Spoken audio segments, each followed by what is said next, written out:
तैयार हो जाइए बाजार के आखिरी 1.5 घंटे के एक्शन के लिए, जहां पहले हाफ में मजबूत शुरुआत के बाद आती दिखी है मुनाफा वसूली। गैप अप ओपनिंग का फायदा उठाकर प्रॉफिट बुकिंग। अब अहम लेवल के आसपास से बाजार 34,500 के पास बैंक निफ्टी तो 15,200 के पास निफ्टी। तो आखिरी 1.5 घंटे में कुछ खरीदारी होगी या फिर बढ़ेगी बिकवाली?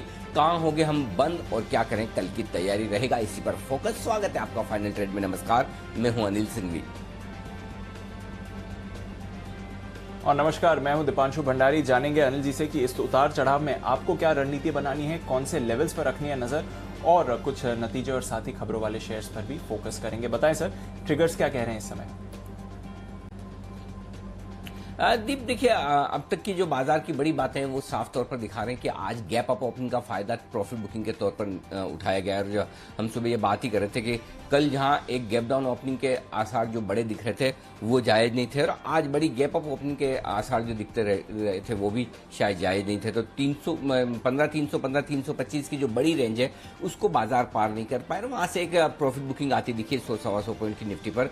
वो काफी हेल्दी है, इसमें कोई डाउट नहीं। और इस प्रॉफिट बुकिंग का जो एक्शन हुआ है वो होता दिखा है आपके लिए बैंक निफ्टी से। आप देख सकते हैं निफ्टी दिन के निचले स्तरों के करीब है, बैंक निफ्टी भी दिन के निचले स्तरों के करीब है, 34,500 के अहम लेवल के आसपास है। सेंसेक्स एकदम फ्लैट होता हुआ दिखेगा आपको इस वक्त। कहां से आ रही है प्रॉफिट बुकिंग? बैंक्स और फाइनेंशियल्स, बस यही वो सेक्टर है जहां पर प्रॉफिट बुकिंग है। लेकिन इसके अलावा अगर आप देखें तो पूरा बाजार मजबूत है, सब तरफ खरीदारी का माहौल है। मेटल में अब फिर से रिकवरी आती दिखी है, आईटी शेयर मजबूत होते हुए दिख रहे हैं, ऑटो इंडेक्स में तेजी है, एफएमसीजी इंडेक्स वापस अच्छी रिकवरी दिखाने के संकेत दे रहा है। जेएसडब्ल्यू स्टील निफ्टी का टॉप गेनर है इस वक्त, तो यहां से अच्छी खरीदारी आने के संकेत है। विदेशी बाजारों के संकेत बेहतरीन है, डाउ फ्यूचर्स 85 पॉइंट ऊपर ट्रेड कर रहे हैं, यूरोप के बाजारों में भी मिला जुला कारोबार होता दिख रहा है। तो पूरी तरह से जो कुछ भी एक्शन है ग्लोबल मार्केट से सपोर्टिव है। भारतीय बाजारों में अगर प्रॉफिट बुकिंग है तो सिर्फ दो वजह से, ऊपर 15,315 की अब तक की लाइफ टाइम हाई क्लोजिंग है, 15,314 की उसके करीब है, तो वहां पर थोड़ा रुकना लाजमी है। एक्सपायरी का हफ्ता है और एफआईज की तरफ से थोड़ी बिकवाली के आंकड़े कल के सेशन में आए, तो ये तीनों ट्रिगर मिलकर थोड़ा सा बाजार को ऊपरी स्तरों पर रोकने की कोशिश कर रहे हैं। लेकिन कोई बहुत कमजोरी हो, बहुत खराब हो, बैंकिंग शेयरों को छोड़ दे तो कहीं कोई खास समस्या नहीं है। बाकी इंडेक्स मजबूती के साथ ही कारोबार करते हुए दिख रहे हैं। दीप, बिल्कुल सर, मजबूती है, थोड़ी मुनाफा वसूली दिख रही है। सवाल वही पूछना था सर, क्योंकि आज मेटल्स में बाउंस बैक है, शुगर में बाउंस बैक है, आईटी और एफएमसीजी लीड कर रहे हैं, तो बाजार में थोड़ा रोटेशन देख रहे हैं और इसलिए बैंक्स में मुनाफा वसूली चल रही है। इसको ऐसा समझे, या फिर ऐसा ही है कि ऊपरी स्तरों पर रेजिस्टेंस आई है वहां से गिरावट है, या एक्सपायरी के लिए तैयार हो रहे हैं? किस तरह से समझें इस एक्शन को सर? या तो देखिए मेटल और बैंक्स में बड़ा भाईचारा है या फिर बहुत ही भारी दुश्मनी। दोनों ने आपस में डिसाइड कर रखा कि बैंक चलेंगे तो मेटल कहे भाई हम ठंडे हो जाते हैं, और मेटल सम कहते हैं कि बैंक कहेंगे भाई हम आराम करते हैं।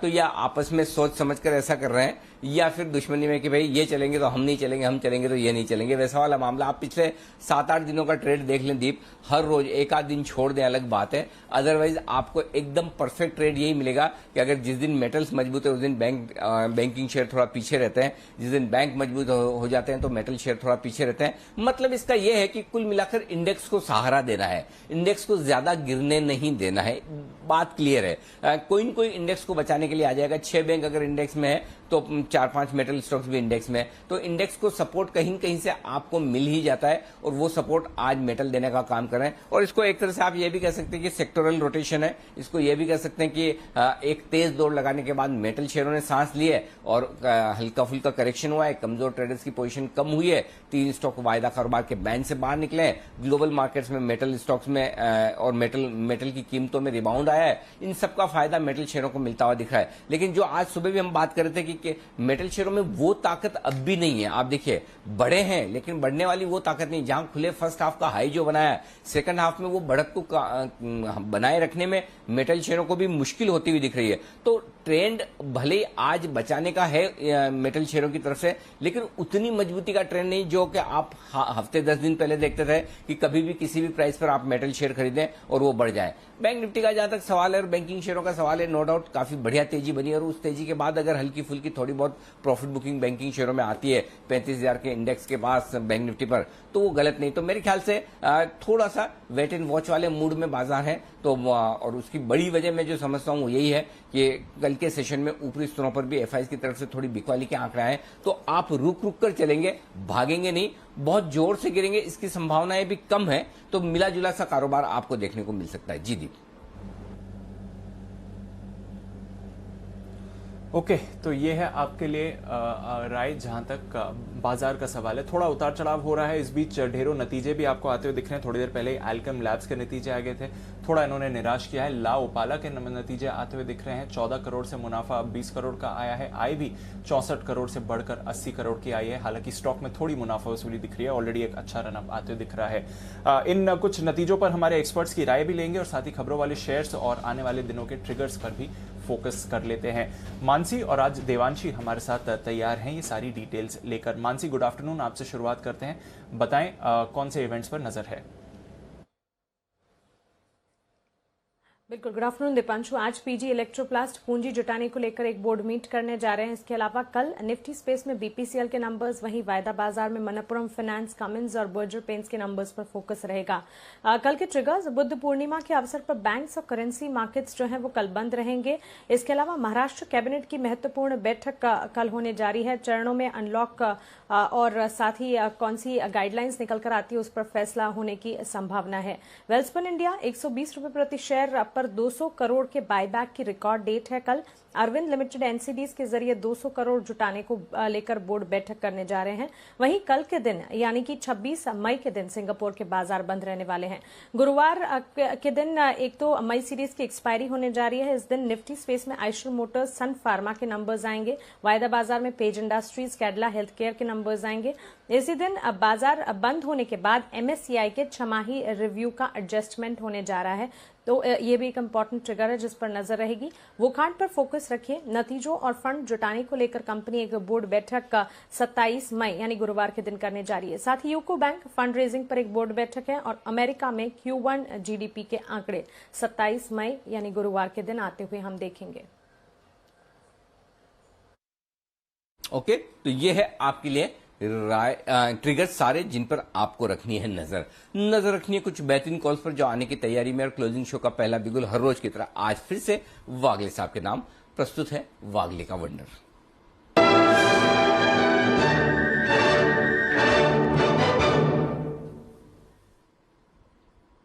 बताएं वागले साहब।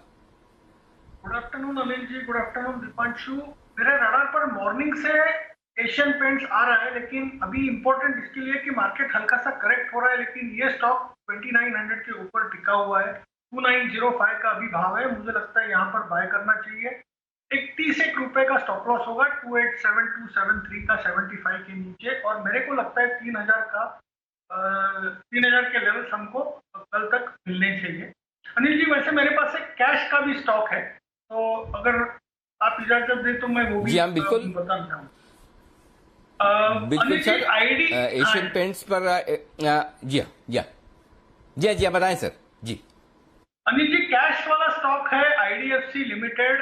एक राउंडिंग बॉटम पैटर्न इसमें 59 के ऊपर ट्रिगर हुआ है। अभी 59, 50, 59, 30 जो भी है, मुझे ये 65 तक वन वे जाते हुए दिखता है। तो आप 57 का स्टॉप लॉस, तो रिस्क आपकी 2-2.5 रुपये होगी। ऊपर में 6 से 6.5 रुपये आपको मिलने हैं। तो बहुत ही बढ़िया पैटर्न है, 2 से 3 दिन का टाइम फ्रेम है। ओके, तो ये है आपके लिए बहुत ही बेहतरीन स्टॉक, कैश का स्टॉक एक आपके लिए आता हुआ, और वो है आईडीएफसी लिमिटेड। सुमित जी की याद आ रही है, 59 रुपए 50 पैसे में यहां पर खरीदारी करने की राय। ये स्टॉक है जो तेज दौड़ लगाने को तैयार है, 65 तक नॉन स्टॉप चलने को तैयार है, यहां पर खरीदारी करने की राय। लेकिन एक और कॉल आपके लिए विश्वेश जी की तरफ से आ रही है। उससे पहले एक स्टॉक जिसके रिजल्ट आपकी स्क्रीन पर फ्लैश होते हुए दिख रहे हैं, वो मैं आपके सामने रख दूं, जॉनसन हिताची। ये है वो कंपनी जो हमने नतीजे आएंगे, कमाई कराएंगे, मैं आपको बताया था 2 दिन पहले कि इस कंपनी के आएंगे बेहद दमदार रिजल्ट। और आप देखिए क्या तगड़ा मुनाफा आता दिख रहा है। 7 करोड़ से मुनाफा बढ़कर लगभग 45 करोड़ के आसपास पहुंचता दिख रहा है। आय 433 करोड़ से 580 करोड़ के आसपास की आय आती हुई दिख रही है, यानी कि आय में भी तगड़ा इजाफा, और मुनाफा 7 करोड़ से 45 करोड़, 44 करोड़, और स्टॉक 4% मजबूत आज होता हुआ दिख रहा है। और नतीजे आएंगे, कमाई कराएंगे, हमने जब बताया था तब भी उस दिन भी स्टॉक काफी तेजी से भागा, और आज फिर से तेज दौड़ लगाने को तैयार है ये शेयर। तो जॉनसन हिताची ये नतीजे आएंगे, कमाई करेंगे का एज यूजुअल एक और सक्सेसफुल स्टॉक आपके सामने आता है। स्टॉक देखिए रिजल्ट के बाद क्या गजब की दौड़ लगाता, मुनाफा क्या बात है, जबरदस्त 7 करोड़ से 45 करोड़, 6 गुना मुनाफा होता हुआ दिख रहा है। ये है दमदार रिजल्ट्स जॉनसन हिताची के। आइए बढ़ते हैं आगे, और इस वक्त हमारे साथ विश्वेश जी भी है। विश्वेश जी से एक बार जरा उनके स्टॉक की पिक ले ली जाए। विश्वेश का विशेष।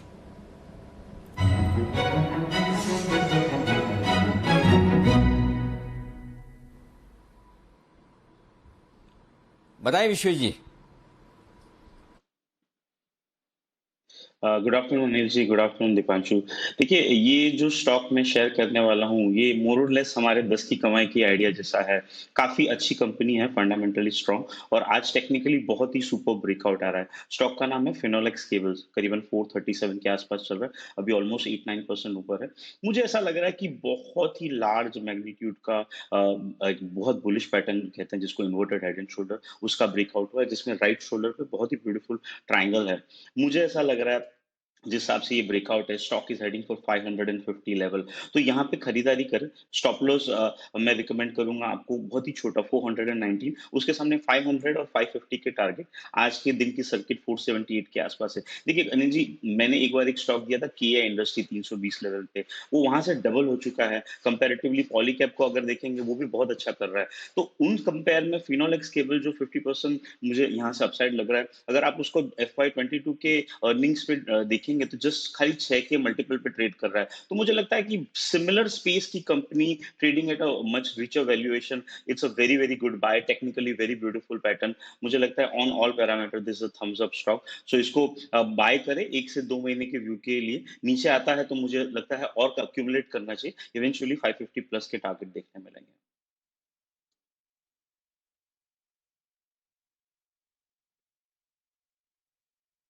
प्लस के टारगेट्स के लिए फिनोलेक्स केबल्स पर आपको करनी है खरीदारी। एक बार इस स्क्रीन को चेंज कर देते हैं। विश्वेश जी जरा स्टॉप लॉस अपडेट कर दीजिए, शायद हमारे पास स्टॉप लॉस सुनने में परेशानी हो गई। क्या है स्टॉप लॉस विश्वेश जी?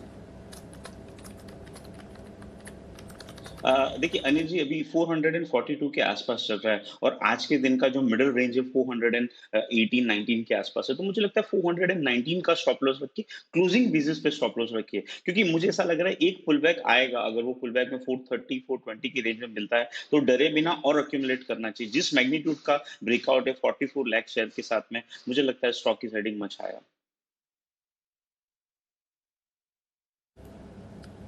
ओके, तो ये है आपके लिए फिनोलेक्स केबल्स पर खरीदारी की राय। नजर रखिए इस काउंटर पर 419 का आपका रहेगा स्टॉप लॉस। खरीदारी की करके चले 500 और 550 के टारगेट्स के लिए इस समय। बजाज इलेक्ट्रिकल्स यहां पर नतीजे आते हुए दिखे हैं, और 300 करोड़ तक के कर्ज जुटाने के लिए बोर्ड ने मंजूरी भी दे दी है। 1150 के करीब आपको ये काउंटर इस समय ट्रेड करते हुए दिख रहा है। स्टारलाइट लाइटिंग के साथ भी बोर्ड ने मर्जर को मंजूरी दे दी है। तो काफी सारे डेवलपमेंट्स होते हुए दिख रहे हैं बजाज इलेक्ट्रिकल्स के लिए इस समय। नजर रखिए इस काउंटर पर। एक बार जरा बजाज इलेक्ट्रिकल्स पर कुणाल जी की राय ले लेते हैं, और फिर खबरों वाले शेयर्स जानेंगे। कुणाल जी, बजाज इलेक्ट्रिकल्स का चार्ट देखें, थोड़ा रिएक्ट किया, उसके बाद कूल ऑफ भी हो गया। 1150 पर है काउंटर सर।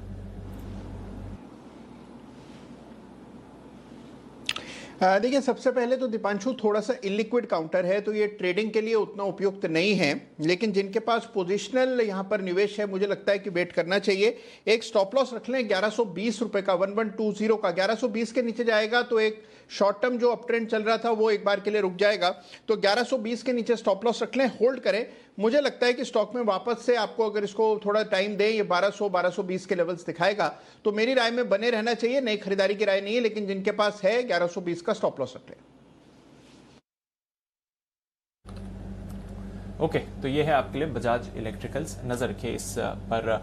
आइए कुछ खबरों वाले शेयर्स के बारे में भी जान लेते हैं। देवांशी हमारे साथ तैयार हैं। देवांशी, गुड आफ्टरनून, बताएं। Good afternoon Deepanshu. आज आप देखिए सबसे पहले KRBL, LT foods, Harrisons Malayalam, McLeod Russel, Jayshree tea जैसे स्टॉक्स हैं जहां पे आज फोकस करना चाहिए। सूत्रों के हवाले से खबर मिलती हुई दिख रही थी कि ईरान में होने वाले एक्सपोर्ट्स में जिस तरह से गिरावट होती हुई दिख रही है, इसको लेके सरकार भी काफी चिंतित है। काफी बैठकें होती हुई दिख रही हैं वाणिज्य, खाद्य, वित्त मंत्री और साथ ही विदेश मंत्रालय और साथ ही फार्मा विभाग के बीच में कई बैठक होती हुई दिख रही है। साथ ही एक्सपोर्ट्स के पेमेंट के मुद्दे पर भी चर्चा होती हुई दिख रही है, क्योंकि आप देखिए जो टी एक्सपोर्ट्स हैं भारत से वो करीब 21% होते हैं, तो इसको लेके थोड़ी सी चिंता बन रही है। तो इन सब स्टॉक्स पर आपको नजर रखनी होगी आने वाले समय में। SRF के लिए एक पॉजिटिव खबर आती हुई दिख रही थी, जहां पे R134A केमिकल पर एंटी डंपिंग ड्यूटी 10 जनवरी 2022 तक और आगे बढ़ा दी गई है। तो ये पॉजिटिव खबर SRF के लिए मिलती हुई दिख रही है। PTI से खबर आई थी BPCL के लिए। अब देखिए जो IGL है, पेट्रोनेट है, उसमें BPCL अपनी जो हिस्सेदारी है वो आने वाले समय में बेच सकती है। प्रमोटर स्टेटस हटाने के लिए अपनी हिस्सेदारी बेचने की योजना कंपनी की तरफ से आती हुई दिख रही है। 22 मार्च को ही जी बिजनेस से आपको ये एक्सक्लूसिव खबर दे दी थी। साथ ही डॉक्टर रेड्डीज के लिए भी पॉजिटिव खबर है, जहां पे कुजेंसिस के हवाले से खबर मिल रही है कि आंध्र प्रदेश में वैक्सीन टेंडर में अब कंपनी की दिलचस्पी बढ़ती हुई दिख रही है। कंपनी टेंडर में पार्टिसिपेट करते हुए दिख सकते हैं। HCL tech, McLaren health care से कंपनी को एक बड़ा ऑर्डर मिलता हुआ दिख रहा है। डिजिटल ट्रांसफॉर्मेशन के लिए ऑर्डर मिला है, इसी के चलते आपको फोकस करना है। साथ ही L&T इन्फोटेक पर आप नजर रखें, जहां पे सर्विस नाउ के साथ मिलकर एक नई सर्विस लॉन्च करने की योजना कंपनी की तरफ से बनती हुई दिख रही है। ऑपरेशनल टेक्नोलॉजी और ट्रांसफॉर्मेशन सॉल्यूशंस लॉन्च कंपनी ने करा है, तो इस पर भी आपको नजर रखनी है। TVS श्रीचक्र नंबर्स अच्छे आते हुए दिख रहे हैं। कंसोलिडेटेड मुनाफा 24 करोड़ से बढ़कर 35 करोड़ पे आता हुआ दिखा है। साथ ही जो आय है 431 करोड़ से बढ़कर 602 पर आई है। कामकाजी मुनाफा भी 33 करोड़ से बढ़ा है, करीब 80 करोड़ पे आता हुआ दिखा है। और मार्जिन 7.5% से बढ़कर 13% पे आते हुए दिखे हैं। 30 रुपए प्रति शेयर के डिविडेंड का ऐलान भी कंपनी ने किया है। न्यूजेन सॉफ्ट ओवरऑल नंबर्स अच्छे हैं, लेकिन मार्जिन और एबिट जो है उसमें इस बार गिरावट देखने मिली है। मार्जिन 35% से घटकर 31% पे आए हैं। कामकाजी मुनाफा भी 65 करोड़ से घटा है, 61 करोड़ पे आया है। और साथ ही जो मुनाफा है वो 35 करोड़ से बढ़कर 53 करोड़ पर इस तिमाही में आता हुआ दिखा है। तो सीक्वेंशियली जो मार्जिन है न्यूजेन के वो कम हुए, इसके चलते स्टॉक भी नेगेटिवली रिएक्ट करता हुआ। लिंकन फार्मा नंबर्स ओवरऑल अब देखिए कंसोलिडेटेड मुनाफा जो है वो 9 करोड़ से बढ़कर 13 करोड़ पे आते हुए दिखे हैं। आय 79 करोड़ से बढ़कर 80 करोड़ पे आते हुए दिखे, तो ज़्यादा बदलाव नहीं है नंबर्स में, फ्लैट नंबर्स आते हुए दिखे हैं इस बार। इंडोको रेमेडीज अनुमान से कमजोर नंबर्स हैं। मुनाफा 5 करोड़ से बढ़कर 25 करोड़ जरूर हुआ है। आय भी 272 करोड़ से बढ़कर 305 करोड़ हुई है, लेकिन आप देखिए सीक्वेंशियली जो नंबर्स का एस्टिमेट था उससे काफी कम आते हुए दिख रहे हैं और इसी के चलते स्टॉक भी रिएक्ट करता हुआ। और आखिर में HDFC पर नजर रखें, जहां पे रिलायंस इंफ्रा में 3% हिस्सा जो है वो 44 करोड़ में बेचा है, इस पर नजर रखें। आखिर में TTK प्रेस्टीज, इसके बहुत ही मजबूत नंबर्स आते हुए दिखे हैं। अब देखिए कंसोलिडेटेड मुनाफा 9 करोड़ से बढ़ा है, 85 करोड़ पे आता हुआ दिखा, और जो आय है वो 418 करोड़ से बढ़ के करीब 600 करोड़ पे आते हुए दिखिए। मार्जिन भी अच्छे हैं, तो इसके चलते स्टॉक रिएक्ट करता हुआ दिख रहा था पॉजिटिव तरफ।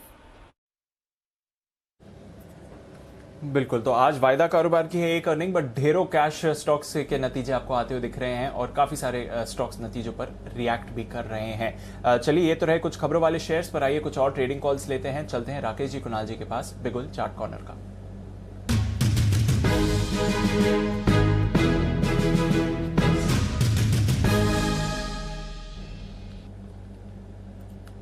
बताएं सर। दीपांशु, एल्गो ट्रेड है और स्टॉक वही है जिस पर भी भागले जी ने बात करी थी। स्टॉक है IDFC, जिसमें एक ब्रेकआउट देखने को मिल रहा है। जिस तरीके का ब्रेकआउट है, जो चार्ट पैटर्न है 10% अपमूव के लिए शॉर्ट टर्म में इमीडिएटली 1-2 दिन में ये स्टॉक एकदम परफेक्ट बैठता है। ओवर टू कुणाल जी।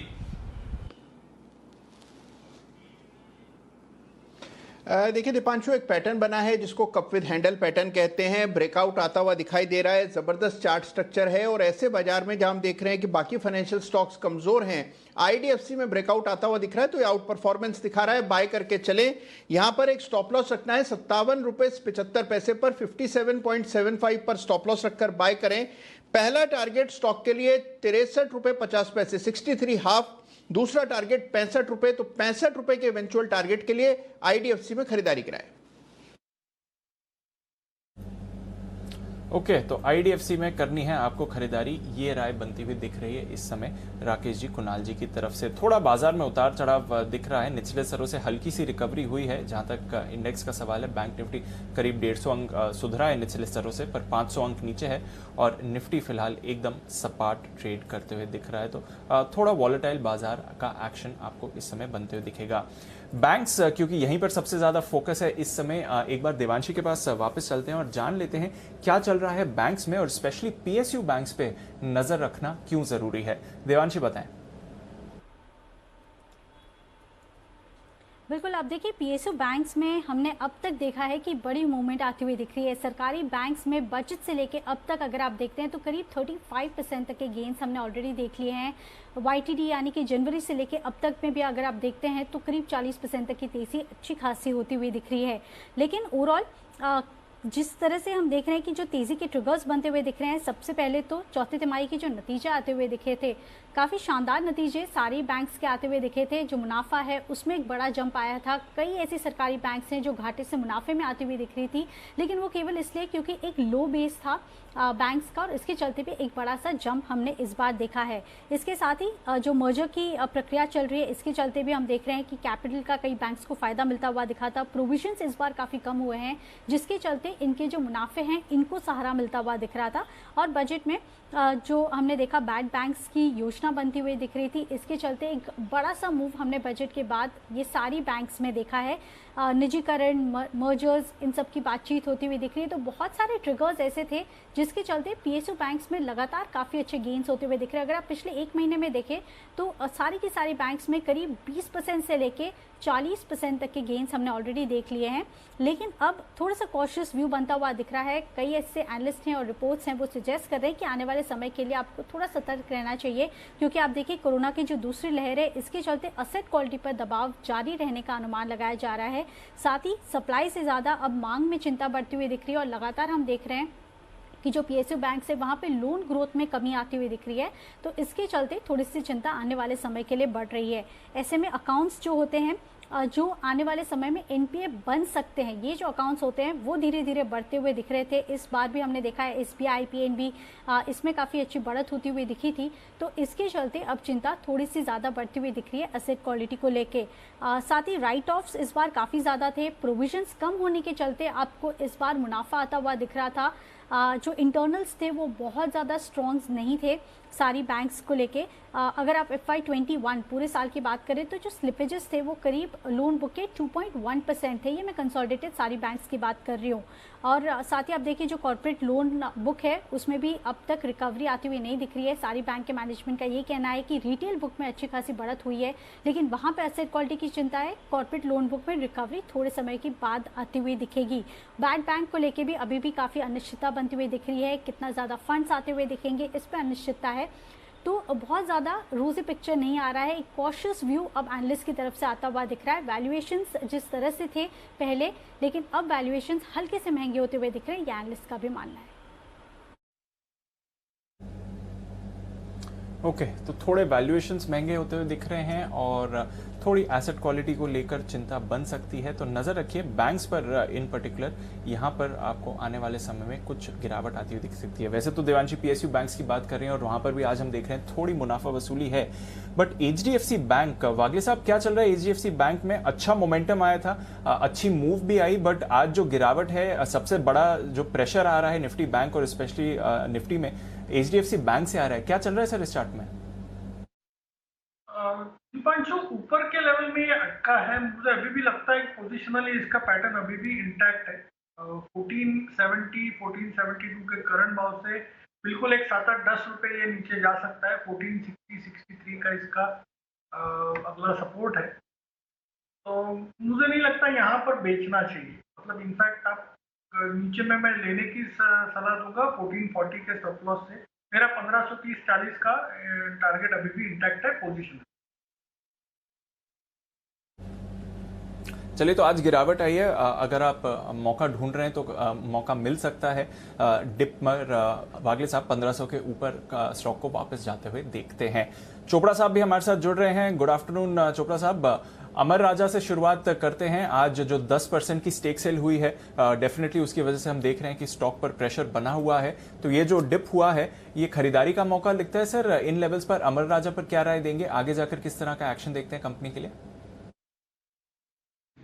देखिए, 2-3 चीज़ें मैं बोलना चाहूँगा थोड़ा फंडामेंटली भी, कि इसका जो 50 डे मूविंग एवरेज है वो 200 डे की मूविंग एवरेज से नीचे आ गया। तो इसको कहीं ना कहीं अभी कॉन्फिडेंस नहीं बन रहा है इसको खरीदने का। इससे बेटर मैं कहूँगा, अगर आप बैटरी स्पेस में ही रहना चाहते हैं तो सीमिंगली एक्साइड बेटर है। इस समय पर एक्साइड आपको करीब करीब 180 के स्तर पर मिलता है, तो बिल्कुल खरीदना चाहिए। बट अमर राजा में बैटरी अभी खरीदने का मैं रिकमेंड नहीं करूँगा। और ओवरऑल अगर आप देखें तो 2 व्हीलर और 4 व्हीलर स्पेस में भी ये जो क्वार्टर है ऑटो में, वो बहुत अच्छा जाने वाला नहीं है, क्योंकि most of the showrooms are close. तो उस तरीके से देखा जाए तो थोड़ा ऑटो भी सबड्यूड ही रहना चाहिए। बट अगर आप एप्पल टू एप्पल कंपैरिजन करें तो अमर राजा से मुझे एक्साइड बेटर लगता है।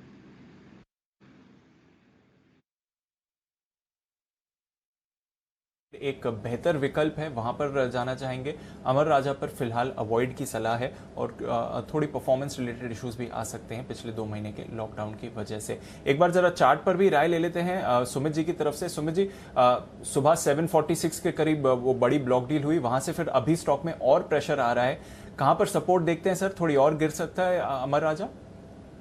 दीपांशु, थोड़ा सा दबाव देखने को मिल सकता है स्टॉक के अंदर। यहाँ से 10 से 20 रुपए का फॉल और देखने को मिल सकता है, क्योंकि स्टॉक के अंदर सपोर्ट्स टूटे हैं। तो मेरे को लगता है कि फ्रेश बाइंग के लिए थोड़ा सा वेट करें। लोअर लेवल्स पे 720 725 के आसपास इस पे फ्रेश खरीदारी करें। जो नीचे में मेजर सपोर्ट है अमर राजा के अंदर, वो 700 से 705 के आसपास है। तो वो लेवल्स जब तक नहीं टूटेंगे तब तक आप पोजिशनली फ्रेश सेलिंग नहीं करनी चाहिए। लेकिन लोअर लेवल्स पे 720 725 के आसपास खरीदारी का सोचना चाहिए। 750 के नीचे का स्टॉप लॉस बनेगा उसके अंदर। ओके, तो 750 का स्टॉप लॉस बनता है। नजर रखें, अमर राजा थोड़ी इस समय और कमजोरी आपको ये काउंटर दिखा सकता है, जिस तरह से आज बल्क डील से प्रेशर आते हुए दिखा है। प्रेशर और बाजार में आते हुए दिख रहा है BEL, भारत इलेक्ट्रॉनिक्स पर, और इस पर एक बार विश्वेश जी से राय लेना चाहूंगा।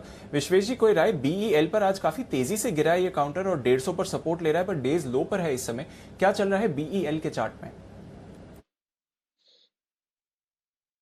देखिए दीपांशु, एक चीज समझिए कि लास्ट वीक ऑफ एक्सपायरी है और 160 of BEL is having a 24 lakh shares of open interest.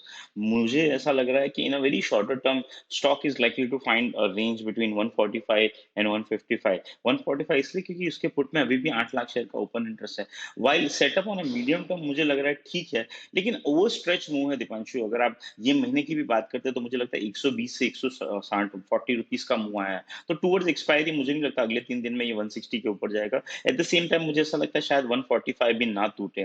तो फिलहाल के लिए एक्सपायरी प्ले है, तो दीपांशु रेंज में रह सकता है आने वाले 2 से 3 दिन तक। तो ये है आपके लिए BEL, जहां पर आपके लिए थोड़ा सा रेंज बाउंड ट्रेड अगले 2-3 दिनों में दिखेगा, लेकिन इसके साथ साथ BEL वो मजबूती दिखाने का कोशिश करता हुआ दिख रहा है। लेकिन हाँ, BEL में थोड़ी कमजोरी है। BEL में एक्सपायरी के पहले चूंकि बैन में है, तो या तो शॉर्ट कवरिंग होती हुई दिख रही है। देखते हैं क्या कुछ हो रहा है। आइए बढ़ते हैं आगे, और अब वक्त है सेठी साहब से मुलाकात करने का। 2-3 मिनट की जल्दी है, लेकिन कर लेते हैं मुलाकात। स्वागत करते हैं सेठी साहब का, सदाबहार सेठी साहब की short term pics.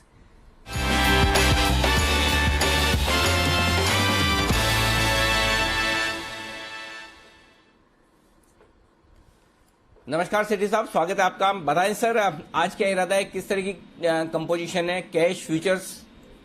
Good afternoon Anil ji, good afternoon Deepanshu. 2 stock है खरीदारी करने के, और दोनों कैश मार्केट के स्टॉक है अनिल जी।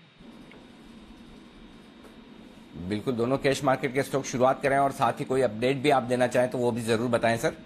अनिल जी, एक तो कल वाला स्टॉक जो कल मैंने दिया था, एक तो स्टर्लिंग टूल्स था, वो अच्छा कर रहा है, कल 2:30 बजे के शो में था। और कल जो सुबह SPL मिड कैप सेगमेंट में मैंने एक शॉर्ट टर्म पिक दी थी, ID पेट्रो 568 के लेवल पे दिया था। 590 का मेरा शॉर्ट टर्म टारगेट था। आज वो स्टॉक के कल फिर देर शाम नतीजे अफलातुन नतीजे थे, और आज 615-20 के लेवल्स भी उसने टच करे। अभी भी 595 के लेवल्स पे, तो उसके टारगेट भी मीट हो गए। बाकी अनिल जी, जो मेरा आज का पहला कैश मार्केट का स्टॉक है वो वापिस से एक अनलॉक वाली थीम है जो हम आज पिछले कुछ दिनों से डिस्कस कर रहे हैं। जैसे मैंने होटल सेक्टर से इंडियन होटल्स को रिकमेंड करा था, कल मैंने डेल्टा कॉर्प को भी रिकमेंड करा। वैसे ही ये जो एजुकेशन रिलेटेड जो सेक्टर है, स्टेशनरी और बुक्स बनाने वाली कंपनी नवनीत एजुकेशन, जो कि अभी 87-88 के लेवल पे ट्रेड कर रहा है, ये स्टॉक में खरीदारी करने की सलाह है। ये कंपनी स्टेशनरी, फिर बच्चों की किताबें और जनरल बुक्स बनाती है। पॉपुलर इनके ब्रांड्स है और कंपनी का काफी अच्छा खासा एक्सपोर्ट्स भी है। और जैसे जैसे अब नॉर्मलसी की हम तरफ दौड़ जा रहे हैं, अनलॉक की जो थीम है उसको प्ले करने के लिए मुझे लगता है सही समय है इस स्टॉक को करंट लेवल्स पे खरीदारी करने का। जिस तरह से वैक्सीनेशन की ड्राइव भी जोरों पे है, मुझे लगता है नॉर्मलसी अब आनी चाहिए। 2-3 महीने और लग सकते हैं, 4 महीने लग सकते हैं, बट मुझे लगता है उसका फिर फायदा इन तरह के जो कंपनीज है जिनका बिजनेस बिल्कुल ठप पड़ा है उनको होना चाहिए। ये स्टॉक अभी 88 के लेवल पे ट्रेड कर रहा है, बट मुझे लगता है ये स्टॉक बहुत ही जल्दी 100 रुपए तक के लेवल दिखा सकता है। स्टॉप लॉस रखना है 80 रुपए का। बाकी इनको इस स्टॉक को आज पिक करने के पीछे एक कारण और भी है कि इन्होंने परसों एक अपनी बोर्ड मीटिंग कॉल करी है 27 तारीख को, जब ये बाईबैक पे भी डिसाइड करने वाले हैं। और जब कोई कंपनी बाईबैक करती है मतलब दे देमसेल्व्स फील कि उनका जो स्टॉक है वो अंडर वैल्यूड है, तभी बाईबैक करते हैं। तो मुझे लगता है वो बाईबैक का जो प्राइस आएगा वो करंट मार्केट प्राइस से अच्छे प्रीमियम में होना चाहिए। बाकी फंडामेंटल्स मैंने देखे हैं, बहुत अच्छे फंडामेंटल्स है। नॉर्मल ईयर में ऑपरेटिंग प्रॉफिट मार्जिन 19-20% का है, return on equity 22%, return on capital employed 32% का है। और एक और खास बात जो इसमें दिखी, मार्च क्वार्टर में डीआईआईज ने इसमें अपनी हिस्सेदारी बढ़ाई है और डीआईआईज में भी प्रोमिनेंट एचडीएफसी की इसमें 8.84%, 8.84% हिस्सेदारी है। फिर फ्रैंकलिन फंड भी अराउंड 4.45% इसमें ओन करता है। तो ऑल इन ऑल सब कुछ है स्टॉक में। मुझे लगता है शॉर्ट टर्म में 100 रुपए तक के लेवल्स बिल्कुल इसमें देखे जा सकते हैं। ओके, तो 100 रुपए तक के टारगेट के लिए नवनीत एजुकेशन में की जाए खरीदारी।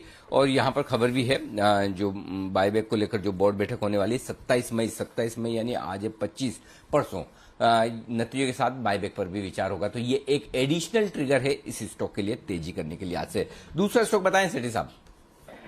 दूसरा स्टॉक अनिल जी एक फार्मा कंपनी है, छोटी साइज की कंपनी है जो बल्क ड्रग और फॉर्मुलेशन के कारोबार में है। कंपनी का नाम है Albert David, Calcutta based pharma company है जो कि अभी 475-76 के लेवल पे स्टॉक ट्रेड कर रहा है। इनका एक प्रोडक्ट है प्लेसेंट्रिक्स, जो कि ह्यूमन प्लेसेंटा से बनता है, जो कि एक ब्रेक थ्रू प्रोडक्ट है। कंपनी 35 कंट्रीज में एक्सपोर्ट करती है और कई एमएनसी फार्मा कंपनीज के साथ इसका बहुत ही स्ट्रॉन्ग टाई अप है। बाकी इस स्टॉक को भी पिक करने के पीछे वैल्यूएशन एक तो बहुत ही सस्ते लग रहे हैं।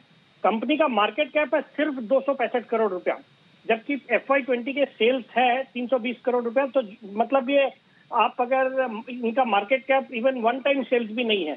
वैल्यूएशन के लिहाज से और देखिए तो पी इनका है लास्ट 12 मंथ अर्निंग्स पे 23 का, जबकि फार्मा स्टॉक्स 35-40 के प्राइस अर्निंग्स मल्टीपल पे ट्रेड करते हैं। एक जीरो डेट कंपनी है।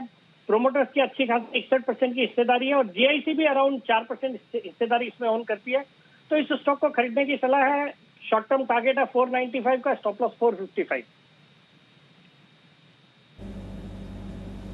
ओके, तो 455 का स्टॉप लॉस, 495 का टारगेट। अल्बर्ट डेविड यहां पर करनी है खरीदारी और साथ ही नवनीत एजुकेशन, वहां पर 10% से ज्यादा की तेजी के लिए आप हो जाइए तैयार। शुक्रिया सेठी साहब हमारे साथ जुड़ने के लिए और अपनी स्ट्रैटेजी बताने के लिए। आइए चलते हैं फिर अनिल जी के पास, जान लेते हैं उनकी इस समय मार्केट स्ट्रैटेजी क्या है।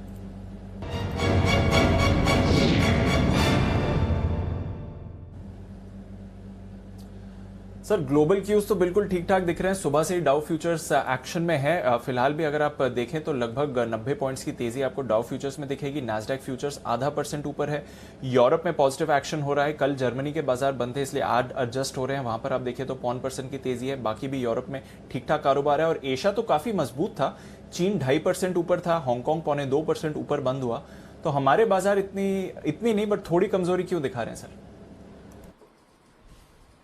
दीप, कमजोरी की एकमात्र वजह यही है कि एफआईएस की तरफ से थोड़ी सी ऊपरी स्तरों पर बिकवाली है और आज सुबह भी इसका जिक्र कर रहे थे। कल जब एसजीएक्स निफ्टी 100 पॉइंट नीचे खुलने के संकेत दे रहा था तो हम यही कह रहे थे कि इतना नीचे खुलना बनता नहीं। आज जब 100 पॉइंट ऊपर खुलता हुआ दिख रहा था तब यही बात थी कि 15,300 15,325 के ऊपर जाना मुश्किल होगा। तो उस लिहाज से थोड़ा सा प्रॉफिट बुकिंग आना लाजमी है, कोई गलत नहीं है, लेकिन ऐसा भी नहीं कि बहुत ज्यादा कमजोरी वाला मामला हो। 15,100 से 15,200 ये 100 पॉइंट की रेंज मजबूत सपोर्ट है निफ्टी के लिए। तो आप सपोर्ट रेंज में एंटर कर रहे हैं ये ध्यान में रखिए। उसमें भी 15,175 से 15,200 ये बहुत ही मजबूत सपोर्ट है। अब बचे हुए समय के लिए आप जब तक 15,175 के नीचे ट्रेड करना शुरू ना करें और जब तक 15,175 के नीचे बंद ना करें तब तक तो एक्सपायरी के लिए आपका रुझान तेजी का ही रहना चाहिए। तो मुझे लगता है अहम सपोर्ट लेवल के आसपास, और ऐसा मैं क्यों कह रहा हूं वो डेटा के हिसाब से बता दूं।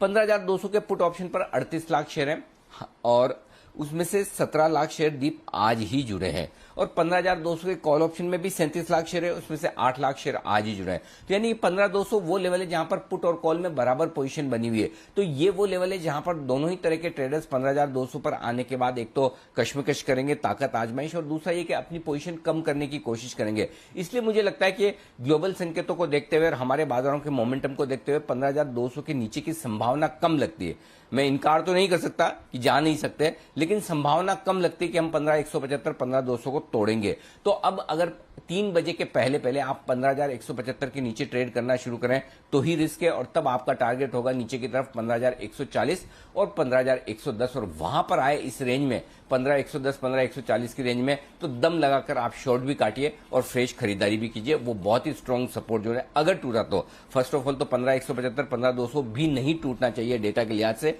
ये होल्ड होना चाहिए। और एक हेल्दी करेक्शन 125-150 पॉइंट का 125 पॉइंट का आपको निफ्टी पे जो चाहिए था वो मिल गया, तो ये एक अच्छा संकेत इस वक्त है। तो 15,200 हाईएस्ट तो नहीं कहूंगा, 38 लाख शेयरों का ओपन इंटरेस्ट जो है पुट में वो होल्ड होना चाहिए। लेकिन एक चीज और समस्या है, वो ये कि आप 15,300 के ऊपर भी निफ्टी को निकलता हुआ नहीं देखेंगे, इसकी संभावना भी नहीं के बराबर है। उसका रीजन ये 57 लाख शेयर है 15,300 के कॉल पर, 20 लाख शेयर आज ही जुड़े हैं, हाईएस्ट है। तो वायदा कारोबार के डेटा के लिहाज से दीप आपके लिए जो रेंज निकल कर आ रही है नीचे 15,100 ऊपर 15,300 और बीचों बीच में आप 15,200, तो आपकी लॉन्ग है या शॉर्ट आपके लिए रिस्क बराबर है 100 पॉइंट के। उस लिहाज से आप अपने आप को बैलेंस करके चले। अगर तेजी की पोजीशन में आपको डर लग रहा है 15,100 का पुट खरीद लीजिए, मंदी की पोजीशन में आपको डर लग रहा है 15,300 का कॉल खरीद लीजिए, प्रीमियम बहुत कम होगी, 2 दिन बाद एक्सपायरी है, उस लिहाज से आप चाहें तो अपने आप को हेज करके चल सकते हैं। मेरे हिसाब से आज घूम फिर कर आप शायद 15,175 15,200 के आसपास बंद होने की कोशिश करें,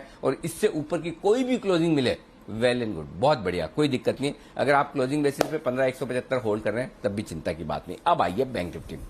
बैंक निफ्टी में वही हाल है जो 15,200 पर निफ्टी का है। ये बैंक निफ्टी है 34,500। 34,500 के पुट पर हाईएस्ट ओपन इंटरेस्ट है 15 लाख शेयरों का। आई डोंट थिंक उसके नीचे आज हम बंद होंगे। एट द सेम टाइम 35,000 के पार भी बंद नहीं हो पाएंगे, क्योंकि वहां पर भी जबरदस्त कॉल राइटिंग होकर रखी है। हाईएस्ट ओपन इंटरेस्ट कॉल्स का है 28 लाख शेयरों का। तो मुझे लगता है कहीं न कहीं आप ऊपर की तरफ 34,600 34,700 की रेंज में शायद क्लोजिंग देने की कोशिश करें, जहां पर अभी आपको बैंक निफ्टी दिख रहा है 34,500 के नीचे। अगर अब आप वापस से 34,500 के नीचे 3 बजे के पहले ट्रेड नहीं करते हैं तो कोई चिंता की बात नहीं, और अगर करते हैं तो फिर 34,150 34,300 तक का थोड़ा सा रिस्क खुल जाता है। ऊपर में मुझे लगता है 35,700 35,800 के आसपास 34,700 34,800 के आसपास काफी हद तक थोड़ी रिस्क है, वहां पर राइटिंग है, तो ऊपर बढ़ना भी मुश्किल होगा। तो मुझे लगता है निफ्टी और बैंक निफ्टी दोनों ही बचे हुए समय के लिए रेंज बाउंड रहने चाहिए। ये आपको वायदा कारोबार के डेटा बता रहे हैं। जी दीप। ओके, तो रेंज बाउंड रहने चाहिए और इन्हीं लेवल्स के आसपास बाजार को सपोर्ट मिलना चाहिए। अब इससे ज्यादा और कमजोरी के आसार कम है, अगर और कमजोरी हुई तो फिर नीचे के लेवल्स पर शायद आपको खरीदारी का भी मौका मिलेगा। चलिए देखते हैं किस तरफ एक्शन होता है। लगभग 50 मिनट बाकी हैं बाजार की क्लोजिंग के लिए। निचले स्तरों पर थोड़ा सपोर्ट इस समय निफ्टी बैंक निफ्टी दोनों ही लेते हुए आपको दिख रहे हैं। इस बीच इमामी के आए हैं नतीजे, और नतीजे अच्छे लग रहे हैं। कामकाजी तौर पर अगर आप देखें तो काफी बढ़िया सुधार हुआ है। 127 करोड़ से कामकाजी मुनाफा 210 करोड़ का आया है। 24% से मार्जिन 28.5% के यहां पर आपको आते हुए दिखे हैं। तो अच्छे नंबर्स दिख रहे हैं। जहां तक इमामी का सवाल है, आय में आपने देखा है 532 करोड़ से 731 करोड़ की आय आके दिखी है, और मुनाफा भी 23 करोड़ से बढ़कर लगभग 88 करोड़ का आते हुए दिख रहा है। तो ये है आपके लिए इमामी के नतीजे। चोपड़ा साहब, इमामी पर कोई राय? बाकी कंजम्पशन कंपनीज की बात करें तो इमामी कभी कभी थोड़ा इग्नोर हो जाता है। आज कंजम्पशन स्टॉक्स एक्शन में है, हालांकि इमामी इस समय रिएक्ट नहीं कर रहा है, पर नतीजे अच्छे आते हुए दिखे हैं। सर, जिस प्रकार का कंसोलिडेशन मैं इस कंपनी में देख पा रहा हूँ, लगभग आप समझ लीजिए कि 400 से लेके 500 तक ये बहुत अच्छा कंसोलिडेट हुआ है, और नतीजे अच्छे आने का मतलब यह है कि एक रिन्यूड कॉन्फिडेंस है। मैं इसमें बाय रिकमेंडेशन अभी दे रहा हूँ, उसको यहाँ पे खरीदा जा सकता है। और मुझे लगता है कि 550 560 आराम से जा सकता है। तो डेफिनेटली बिल्कुल भी चिंता की जरूरत नहीं है, ये 50 डे मूविंग एवरेज के आसपास ही मूव कर रहा है और बहुत ही अच्छी वैल्यूएशन पे है, रिजल्ट्स अच्छे हैं, कॉन्फिडेंस बढ़ता है ऐसे केसेस में, तो अभी यहाँ पे खरीदा जा सकता है। आराम से 50 से 60 रुपए इसमें मिलने चाहिए। चलिए, तो भरोसा जताते हुए चोपड़ा साहब यहाँ पर खरीदा जा सकता है। अच्छे नंबर्स आए हैं और अट्रैक्टिव वैल्यूएशन पर भी है। थोड़ा इग्नोर हो जाता है जब हम बाकी कंजम्पशन स्टॉक्स की बात करें, पर इमामी की तरफ से आपको मजबूत नतीजे आते हुए दिख रहे हैं इस समय। तो चलिए नजर रखेंगे इमामी पर, जहां पर एक्शन बना हुआ है। इसके अलावा एक्शन LNT पर भी बना हुआ है। हालांकि नतीजे दमदार आए थे और अच्छी ग्रोथ गाइडेंस भी दी थी कंपनी ने, पर नतीजों के बाद उतना बड़ा रिएक्शन नहीं आया। अब बाजार का फोकस LNT पर आते हुए दिख रहा है। मानसी हमारे साथ तैयार हैं बताने के लिए कि LNT क्यों बाजार की चर्चा में आते हुए दिख रहा है। मानसी बताएं। जी बिल्कुल दीपांशु, देखिए लगातार रेंज बाउंड रहने वाले या जाने वाले इस शेयर में धीरे धीरे ही सही लेकिन मजबूती जरूर देखने को मिल रही है। अक्टूबर 2020 से फरवरी 2021 तक शेयर 75% भागता हुआ देखने को मिल चुका है। 2 फरवरी को शेयर ने 52 हफ्ते की ऊंचाई के स्तर छुए थे, जब 1593 के लेवल्स पर 52 वीक हाई पर यह स्टॉक ट्रेड कर रहा था। अब मजबूत ऑर्डर पाइपलाइन है कंपनी की, और अगर ऑर्डर बुक की बात करें तो उसमें 13 से 15% की बढ़त का अनुमान कंपनी लगाकर चल रही है, जिसमें 26% ऑर्डर विदेशी बाजार से आने की उम्मीद है। 74% ऑर्डर घरेलू बाजार से मिलने की कंपनी अनुमान लगाकर चल रही है। इंफ्रा सेगमेंट में सबसे ज्यादा यानी कि 77% ऑर्डर्स और हाइड्रोकार्बन क्षेत्र में 16% ऑर्डर्स मिलने की कंपनी उम्मीद लगा रही है। मैनेजमेंट का पूरी तरह से कारोबार पर भरोसा है। इनका कहना है कि FY22 में अच्छे ऑर्डर्स मिलने की आगे भी उम्मीद है इन्हें। घरेलू और विदेशी बाजार में कारोबार काफी अच्छा रहेगा इस वर्ष और आने वाले वर्ष 2023 तक। कंपनी के कारोबार के हित में अगर बात की जाए या कह सके कि क्यों कौन से फैक्टर्स हैं जो कि पॉजिटिवली रिएक्ट करते हुए दिख रहे हैं। एक तो विदेशी बाजार से जो रिकवरी आ रही है कंपनी के कारोबार के हित में है। सरकार का इंफ्रा पर जो फोकस है उससे भी पॉजिटिव सेंटिमेंट बिल्टअप होते हुए दिखे हैं। वहीं इंफ्रा कंस्ट्रक्शन की गति में सुधार देखने को मिला है और क्रूड ऑयल कीमतों में भी जो एक रिबाउंड देखने को मिला है, इसका सीधा असर है जो कि कंपनी को पॉजिटिविटी दे रहा है। कई सारे ब्रोकरेज रिपोर्ट्स पिछले दिन LNT पर हमने देखे और सारे के सारे या तो ओवरवेट या खरीदारी की राय दे रहे थे, जहां पर टारगेट्स भी इन्होंने बढ़ाए हैं। खासतौर से मॉर्गन स्टैनली 1721 के टारगेट से इन्होंने टारगेट 1816 के कर दिए हैं। ठीक इन्हीं की तरह जेफरीज ने भी 1745 के टारगेट्स को 1800 का किया है। तो स्लो एंड इवेंचुअल इंपैक्ट जरूर है, लेकिन LNT आगे बढ़े जा रहा है।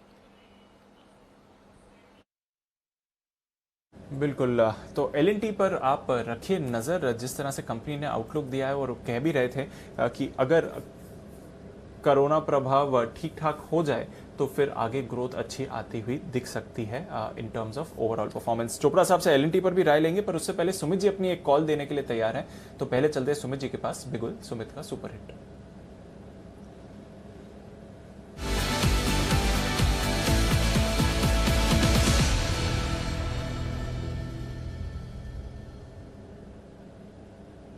बताएं सुमित जी। दीपांशु, मेरे पास बाय का स्टॉक आया है। स्टॉक का अभी भाव चल रहा है 15 रुपए 40 पैसे, 15 रुपए 50 पैसे। और दीपांशु, ये स्टॉक में क्लास ब्रेकआउट है और एक यहाँ से बड़ा मूव दिखाने वाला है। स्टॉक का नाम है धन बैंक, धन लक्ष्मी बैंक, जिसका सिंबल है धन बैंक। स्टॉक के अंदर बाय करें। पिछले 7 दिनों के हाई स्टॉक ब्रेक कर रहा है और जिस तरह का ये कैंडल फॉर्म हो रहा है, देखिए बात करते करते भागे जा रहा है। 4-5% ऊपर था, अभी 12-13% ऊपर हो गया है। अभी भी और ऊपर का मूव दिखाएगा। 17 रुपए का इसके अंदर इमीडिएट टारगेट बनेगा।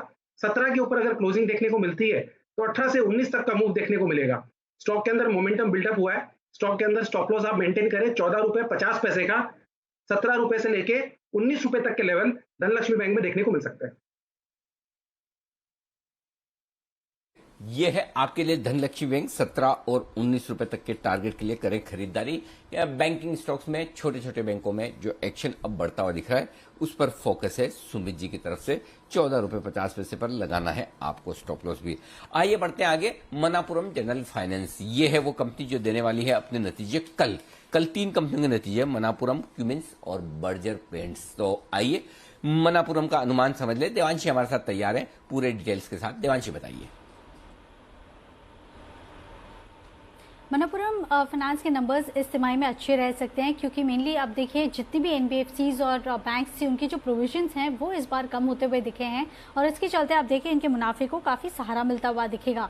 कुल मिला के आप देखिए जो प्रोविजंस है उसमें करीब 40% तक की गिरावट आते हुए दिखेगी। उसके सामने अगर आप मुनाफे की बात करें तो इस बार हम देखेंगे करीब 20% तक मुनाफा बढ़ता हुआ दिखेगा। ब्याज से आय में भी करीब 18 से 20% तक की बढ़त देखने का ही अनुमान लगाया जा रहा है।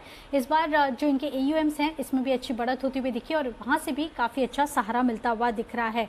लेकिन जो असेट क्वालिटी है वहां पे हम क्लोजली वॉच करेंगे। माना जा रहा है कि असेट क्वालिटी में ज़्यादा बढ़त देखने नहीं मिलेगी। 1.3% के आसपास इनके ग्रॉस NPAs आएंगे 1.26% से बढ़कर और साथ ही इनके जो नेट NPAs हैं वो भी करीब 1% के आसपास रह सकते हैं 0.8% से बढ़कर।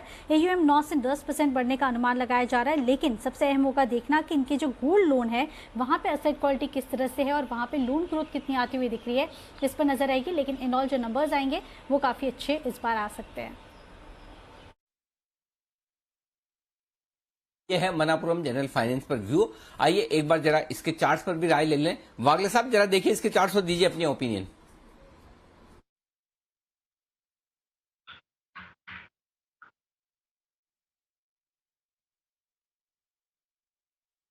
अनिल जी थोड़ा सा रेंज बाउंड है 155 163 ये रेंज में मैं बाय करूंगा 163 ब्रेक करने के बाद ही, या तो फिर करेक्शन में 152 153 के आसपास अगर आता है। मुझे चार्ट में कोई खास क्लैरिटी दिखाई नहीं दे रही है, मैं अवॉइड करूंगा।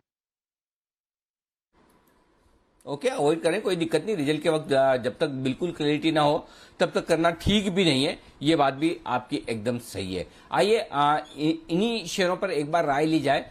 गोल्ड के दाम, चांदी के दाम फिर से बढ़े हैं। इनको देखते हुए कमोडिटी के अलावा चोपड़ा साहब, विजय चोपड़ा साहब, कोई स्टॉक है जो आपके ध्यान में वो खरीदना चाहें? चाहे तो ये एनबीएफसी जो गोल्ड के अगेंस्ट में लोन देने का काम करती है या फिर कोई हिंदुस्तान जिंक जैसी कंपनियां जो चांदी वगैरह का प्रोडक्शन करती है, कहाँ है आपकी नजर? देखिए, मुझे गोल्ड लोन कंपनीज अच्छी लगती हैं, मुथूट और मनापुरम दोनों। मेरा व्यू ये है कि अभी मीडियम टर्म में सोने चांदी के जो भाव हैं वो ऊपर तेज़ होने चाहिए और इसके चलते हुए जो रिजर्व्स हैं इन कंपनीज के पास, क्योंकि ये लोग जो भी सोने की वैल्यू होती है उसका मैक्सिमम 50 से 60% ही देते हैं, तो इनके पास होल्डिंग बहुत अच्छी खासी होती है। तो मुझे मनापुरम भी और मुथूट भी दोनों ही कंपनीज अच्छी लगती है। मनापुरम में मेरा जो पर्सनल टारगेट है करीब 190 का है, मुझे लगता है कि 190 जा सकता है। स्ट्रॉन्ग फाइनेंशियल्स हैं और रिजल्ट्स जो एक्सपेक्टेड हैं वो भी अच्छे ही आने चाहिए। इसके अलावा बहुत सारी कंपनीज हैं मेटल क्षेत्र में। अगर आप कह रहे हैं कमोडिटीज़ की बात कर रहे हैं तो मुझे मेटल क्षेत्र में अभी भी चीज़ें अच्छी लगती हैं। मुझे लगता है कि किसी भी गिरावट में जैसे KIOCL हमने पहले भी मैंने रिकमेंड किया है, ये 130 140 पे अभी अपर सर्किट पे है, तो KIOCL को लिया जा सकता है। इसके अलावा अगर आपको टाटा BSL जैसी कंपनी अगर थोड़ी सी नीचे मिलती है तो वो ली जा सकती है। एक और कंपनी मैं रिकमेंड करना चाहूँगा, मैंगनीज और इंडिया लिमिटेड, मॉयल, बहुत ही अच्छी स्ट्रॉन्ग कंपनी है, भारत सरकार की कंपनी है अनिल जी, और कोई यदि इसको मध्यम अवधि तक लेके रखता है तो मुझे लगता है मैंगनीज के जो भाव हैं वो भी अच्छे तेज होने चाहिए।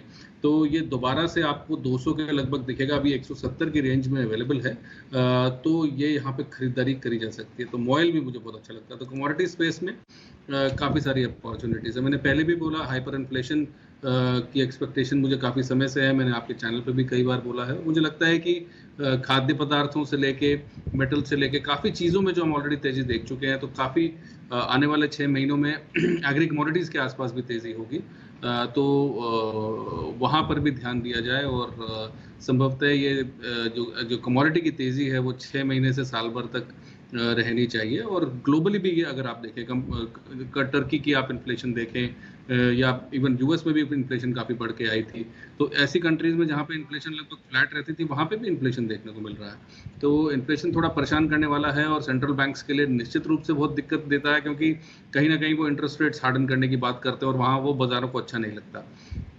तो थोड़ा सा ट्रिकी समय रहने वाला है। तो इसके चलते हुए अगेन मैं एक चीज़ रिलेट करूँगा, जब भी मार्केट्स में इक्विटी मार्केट्स में थोड़ी सी कंफ्यूजन होती है तो गोल्ड सिल्वर जो ये प्रेशियस मेटल्स है वहाँ पे तेज़ी देखने को मिलती है। तो अगेन मैं इस बात को रिलेट करता हूँ मन्नापुरम और मुथूट से। ये स्टॉक्स मुझे कम से कम 6 महीने से साल भर की के पर्सपेक्टिव से अच्छे लगते हैं और यहाँ पे अच्छे रिटर्न्स आ सकते हैं। ओके, तो ये है आपके लिए मनापुरम जनरल फाइनेंस और बाकी एनबीएफसी स्टॉक्स पर राय आती हुई चोपड़ा साहब की तरफ से। कुछ और कॉल्स आपके लिए आने की तैयारी में, वो भी हम आपके सामने रखेंगे। हमारे एक्सपर्ट्स हमारे साथ जुड़ रहे हैं। बीपीसीएल के भी नतीजे आने वाले हैं परसों, उस पर भी हमारा फोकस है। लेकिन उससे पहले सुमित जी तैयार है अपनी एक बेहतरीन पिक के साथ, सुमित के सुपरहिट।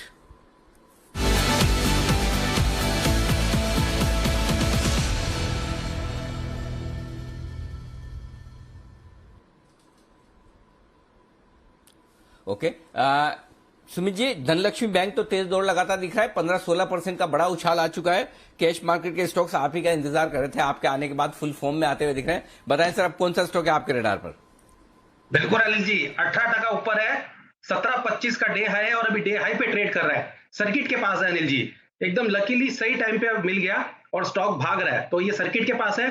ट्रेलिंग स्टॉप लॉस का यूज करते चले और होल्ड करें। अब जो स्टॉक आया रडार पे अनिल जी, वो स्टॉक के अंदर भी ऐसा ही ब्रेकआउट मेरे को लग रहा है। स्टॉक का अभी भाव चल रहा है 60 रुपए 20 पैसे, 60 रुपए 30 पैसे। पिछले 7 दिन के फॉल के बाद स्टॉक में अब तेजी का शुरुआत हो रहा है। स्टॉक का नाम है सुबेक्स लिमिटेड, सुबेक्स लिमिटेड, जिसका अभी भाव चल रहा है 60 रुपए 50 पैसे, 60 रुपए 70 पैसे। ये स्टॉक के अंदर आज वॉल्यूम्स के साथ एक स्ट्रॉन्ग कैंडल फॉर्म हो रही है, अच्छा प्राइस एक्शन देखने को मिल रहा है। पिछले 3 दिनों के सेलिंग प्रेशर को आज स्टॉक ने एंगल्फ किया है, which is a very positive sign for this stock. Stock के अंदर मेरे को लग रहा है यहां से ऊपर में 65 रुपए से लेकर 70 रुपए तक के लेवल देखने को मिल सकते हैं। 56 रुपए के स्टॉप लॉस से सुबेक्स लिमिटेड के अंदर खरीदारी करें 65 से 70 के टारगेट के लिए।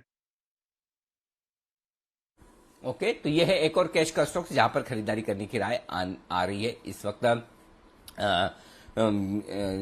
सुमित जी की तरफ से। आइए, नितिन जी भी तैयार है हमारे साथ, और नितिन जी के लिए बिगुल निफ्टी के निशानेबाज नितिन मुरार का।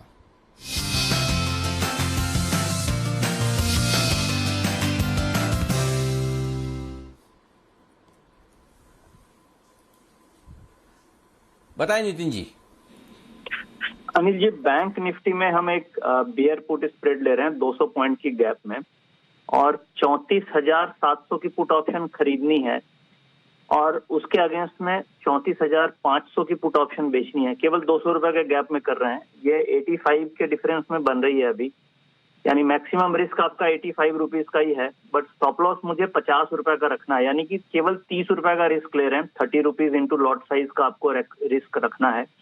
और ऐसा लग रहा है कि जो एक्सपायरी होगी या नेक्स्ट 2 दिन में हम लोग 34,400 की तरफ जाएंगे, यानी कि ये जो डिफरेंस है ये 200 रुपए का हो जाएगा। तो हम 34,700 की पुट ऑप्शन लेंगे और 34,500 की बेच देंगे, 85 के डिफरेंस में बनाएंगे। इसका टारगेट 180-190 रुपए रखेंगे और 50 रुपए का स्टॉप लॉस रखेंगे। ओके, तो 34,400 का पुट खरीदना है, बेचना है 34,200 का है, राइट? नहीं, 34,700 की पुट ऑप्शन लेनी है जो इन द मनी हो गई है, और 34,500 की बेचनी है जो एट द मनी से थोड़ी सी नीचे है। तो मैं इन द मनी ले रहा हूँ, 34,700 की लेनी है, 34,500 की बेचनी है। और क्या कॉस्ट बनेगी सर इसकी? 85 रुपए में, राइट? अभी 95 में बनने लग गई है, 95 में बनने लग गई है, बना सकते हैं, बहुत ज्यादा रिस्क नहीं लग रहा है। 200 रुपए का टारगेट, 190-200 का टारगेट बनता है। तो बैंक निफ्टी आप 34,400 तक आते हुए देख रहे हैं, उस लिहाज से ये स्ट्रेटेजी बना रहे हैं, करेक्ट? जी बिल्कुल, क्योंकि 35,000 की कॉल और उसके आसपास की कॉल में कल से ही काफी राइटिंग हो रही है, आज सेलिंग सिग्नल भी दिख रहे हैं। तो 34,400, 34,300 ऐसे ही इस एक्सपायरी में आते हुए लग रहे हैं। ओके, बिल्कुल ठीक बात है। तो ये है आपके लिए राय बैंक निफ्टी पर। इसके अलावा और कोई स्ट्रेटेजी नितिन जी? इसके अलावा निफ्टी में हम स्ट्रेटजी कर सकते हैं, और वो होगी 15,250 की पुट ऑप्शन। 15,250 की पुट ऑप्शन अभी मुझे मिल रही है करीब 100 रुपए के आसपास। इसका स्टॉप लॉस होगा 75 रुपीज का, और टारगेट होगा करीब 130-135 के आसपास। ओके, ये कल की एक्सपायरी वाली, राइट? जी, परसों की एक्सपायरी वाली। अगर आज क्लोजिंग में ही अगर मुझे 20-25 रुपए का प्रॉफिट मिल जाए तो वो भी लिया जा सकता है। 15,250 की अगर आज ही 125-30 अगर बिक जाती है तो आज क्लोजिंग में भी प्रॉफिट बुक किया जा सकता है। ओके, तो यह है आपके लिए राय इस वक्त आती हुई दिख रही है निफ्टी और बैंक निफ्टी पर। नितिन जी की तरफ से शुक्रिया नितिन जी। और सुबह आपका टीसीएस का कॉल ऑप्शन ये सुपर हिट रहा, 3080 का जो कॉल ऑप्शन आपने खरीदारी करने की राय दी थी टीसीएस में, वो अपने टारगेट 360 माफ कीजिए सॉरी अपने टारगेट 45 रुपए तक पहुंचा, 25 में आपने खरीदारी करने की राय दी थी। उस पर एक बार अपडेट देने प्रॉफिट बुक कर लिया जाए। जी देखिए, वो 33 के आसपास थी 3080 की, उसके बाद हाई लगा 53 का, टारगेट 45 से 50 का रखा था, वो टारगेट लग गया तो प्रॉफिट बुक कर लेना चाहिए। वैसे टीसीएस डिलीवरी के लिए काफी अच्छा लग रहा है यहाँ से। आईटी में नेक्स्ट एक्सपायरी में बाइंग आनी चाहिए, क्योंकि इस एक्सपायरी में आईटी में बहुत ज्यादा बाइंग नहीं आई है, बैंकिंग में बाइंग थी। तो ऐसा लग रहा है कि जो रोल ओवर्स हो रहे हैं उसमें अगली एक्सपायरी के लिए टीसीएस और इन्फोसिस अच्छे होंगे। तो एज ए डिलीवरी के लिए या इन्वेस्टमेंट के लिए, शॉर्ट टर्म इन्वेस्टमेंट के लिए बाई करके रखना चाहिए। ओके, तो ये है आपके लिए राय। आइए इस बीच वर्धमान टेक्सटाइल्स के नतीजे आपकी स्क्रीन पर फ्लैश होते हुए दिख रहे हैं और ये है वो स्टॉक हमारी तरफ से आपको नतीजे आएंगे, कमाई कराएंगे में बताया गया था। आय और मुनाफे में अच्छी बढ़त आप इस वक्त देख सकते हैं। मुनाफा 148 करोड़ से बढ़कर 250 करोड़ यानी कि 100 करोड़ मुनाफा बढ़ा है, यानी कि लगभग 65% की बढ़त मुनाफे में आपको देखने को मिल रही है। इतने दमदार रिजल्ट आपके सामने। 1600 करोड़ से के आसपास से आय बढ़कर 1950 करोड़, तो यहां पर भी लगभग आप समझ सकते हैं 35% के आसपास की बढ़त आपके लिए होती दिख रही है इस वक्त मुनाफे में और आय में। वर्धमान टेक्सटाइल आज का नतीजे आएंगे, कमाई कराएंगे का स्टॉक। आइए बढ़ते आगे इस रिजल्ट से और जल्दी से एक बार वागले साहब के लिए बिगुल, वागले का वंडर।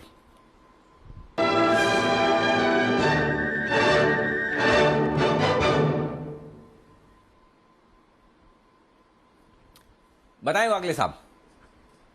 अनिल जी, हालांकि मेरा मार्केट व्यू ऐसा बेरिश तो नहीं है, बट इंश्योरेंस स्पेस में मुझे थोड़ी सी सेलिंग दिख रही है।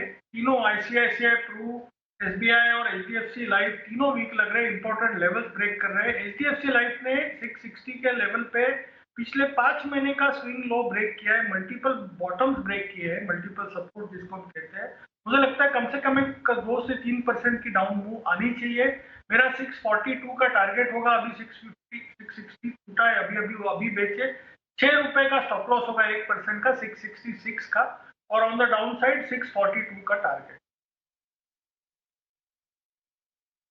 तो ये है आपके लिए बिकवाली की राय एचडीएफसी लाइफ। ओहो, बड़े समय बाद बिकवाली की राय किसी की तरफ से आती हुई दिखिए और वो है वागले साहब। यहां पर बेचने की बात कर रहे हैं। 666 का छोटा सा स्टॉप लॉस लगाना है 642 के आसपास के टारगेट के लिए।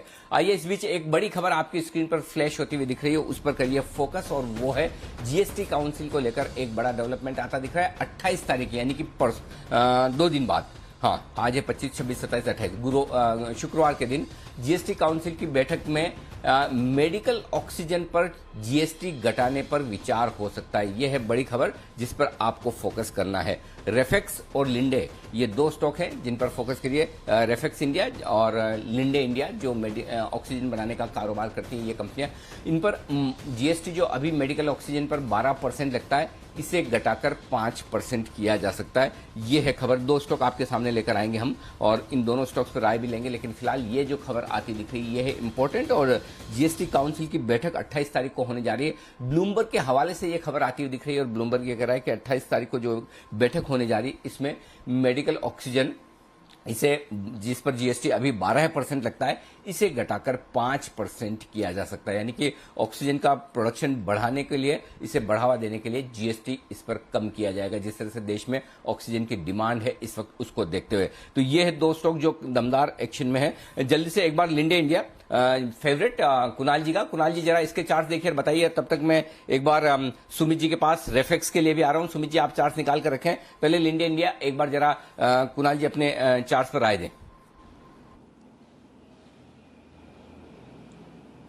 अनिल जी देखिए, चार्ट तो बहुत जबरदस्त है। हम तो कब से चर्चा कर रहे हैं अनिल जी, जब ये 1000 रुपए का होता था वहां से बिल्कुल एक स्ट्रेट राइज हमने देखा और उसके बाद कुछ करेक्शन आ रहा है, अभी भी एक सपोर्ट के करीब ट्रेड कर रहा है। तो मुझे लगता है अनिल जी जिन्होंने, लेकिन इसमें ट्रेडिंग की मेरी राय नहीं है, तो जिन्होंने भी निवेश किया है निवेशित रहें और आप निवेश का अवसर ढूंढ रहे हैं तो मौजूदा भाव भी बुरा नहीं है, लेकिन यहां पर ट्रेडिंग की राय नहीं है। निवेश लायक शेयर है, हर गिरावट में बाय करना चाहिए के लायक ये शेयर है। लेकिन रेफेक्स क्या ये ट्रेडिंग के लायक शेयर और ये भी स्टॉक तेज दौड़ लगातार दिन की हाई की तरफ बढ़ता हुआ दिख रहा है। जल्दी से चार्ट्स बताएं सुमित जी। बिल्कुल अनिल जी, डे हाई पे आ चुका है 155 40 पे ट्रेड कर रहा है, रेफेक्स के अंदर पोजीशंस होल्ड करें, ब्रेकआउट टाइप पैटर्न दिख रहा है चार्ट्स के ऊपर, और यहां से लगता है कि 160 का लेवल निकलने के बाद 170 से 172 रुपए तक के लेवल रेफेक्स में आने वाले दिनों में देखने को मिल सकते हैं। तो पोजीशंस होल्ड करके चले, नीचे में जो अभी इमीडिएट सपोर्ट बनेगा के आसपास का बनेगा। तो यहां पर 160 के पार निकलने के बाद और बड़ा एक्शन आने की तैयारी है इस वक्त। तो ये दो स्टॉक्स आपकी रडार पर होने चाहिए, यहां पर आपको करना है फोकस। तो बड़ा एक्शन, बड़ी खबरें आती हुई दिख रही है इस वक्त और इन पर एक फोकस करना है एक और स्टॉक पर, और वो है एमएमटीसी। पिछले कुछ मिनटों में तेज दौड़ लगाता हुआ एमएमटीसी का स्टॉक 11%। और बधाई एक बार फिर से सुमित जी, आज सुबह का आपका स्टॉक 55 रुपए 25 पैसे में आपने खरीदारी करने की राय दी थी, टारगेट 60 और 65 रुपए के लिए, और इसलिए भी मुझे याद रह गया, बाकी तो रहता नहीं रहता है, बहुत सारे स्टॉक आप देते हैं टारगेट भी हिट हो जाते हैं, लेकिन आपने फुल फॉर्म में बताया था इस स्टॉक का नाम, बराबर ना? एक बार फुल फॉर्म के साथ फिर से अपने टारगेट भी दोहरा दे। बिल्कुल अनिल जी, एकदम सही ध्यान है आपको, फुल फॉर्म के साथ स्टॉक के अंदर आए थे। तो ये स्टॉक 60 रुपए का लेवल जस्ट अभी टच करने वाला है, और 60 का ऊपर निकलते ही 65 रुपए तक के लेवल देखने को मिलेंगे। तो एमएमटीसी के अंदर पोजीशंस होल्ड करें, ट्रेलिंग स्टॉप लॉस का यूज करें, यहां से और ऊपर का मूव देखने को मिलना चाहिए। तो ये है आपके लिए एक बेहतरीन एक्शन इस वक्त आता हुआ एमएमटीसी पर। तो बढ़िया एक्शन आपके लिए होता हुआ दिख रहा है, इस पर फोकस करिएगा, ये एक बड़ा एक्शन है आपके लिए। आइए एक्शन और बाजार में बढ़ने की तैयारी में बिगुल विश्वेश जी के लिए विश्वेश का विशेष।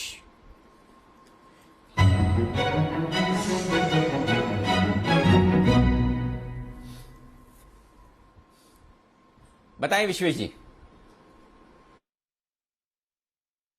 देखिए अनिल जी, मेरे हिसाब से मार्केट कंसोलिडेट कर रहा है, और आज जो बैंक निफ्टी में ये 400-500 पॉइंट की गिरावट है, ये मुझे बाइंग अपॉर्चुनिटी लग रही है, लेकिन एक्सपायरी अराउंड द कॉर्नर है, 2 दिन में एक्सपायरी है, तो मुझे लगता है कि naked option is not making that big sense. तो यहाँ पे जो ट्रेड है वो थोड़ा सा स्ट्रेटेजी के फॉर्म में है।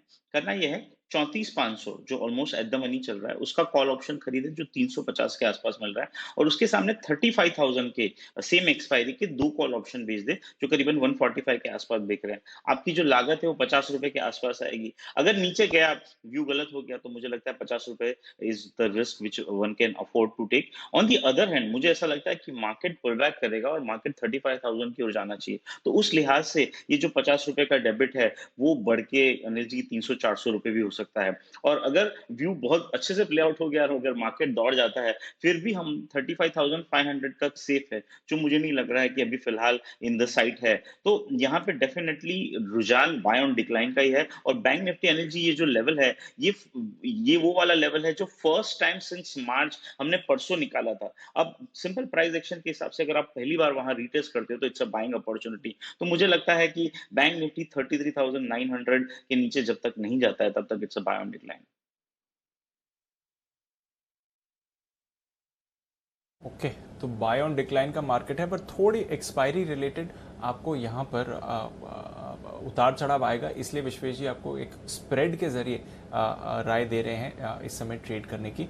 बट एसेंशली नजर रखिए, इंडेक्स लेवल पर थोड़ा मूवमेंट और आते हुए दिखना चाहिए। आइए देखते हैं सुमित जी को और क्या पसंद आ रहा है इस समय बाजार में। बिगुल उनके लिए सुमित के सुपर हिट।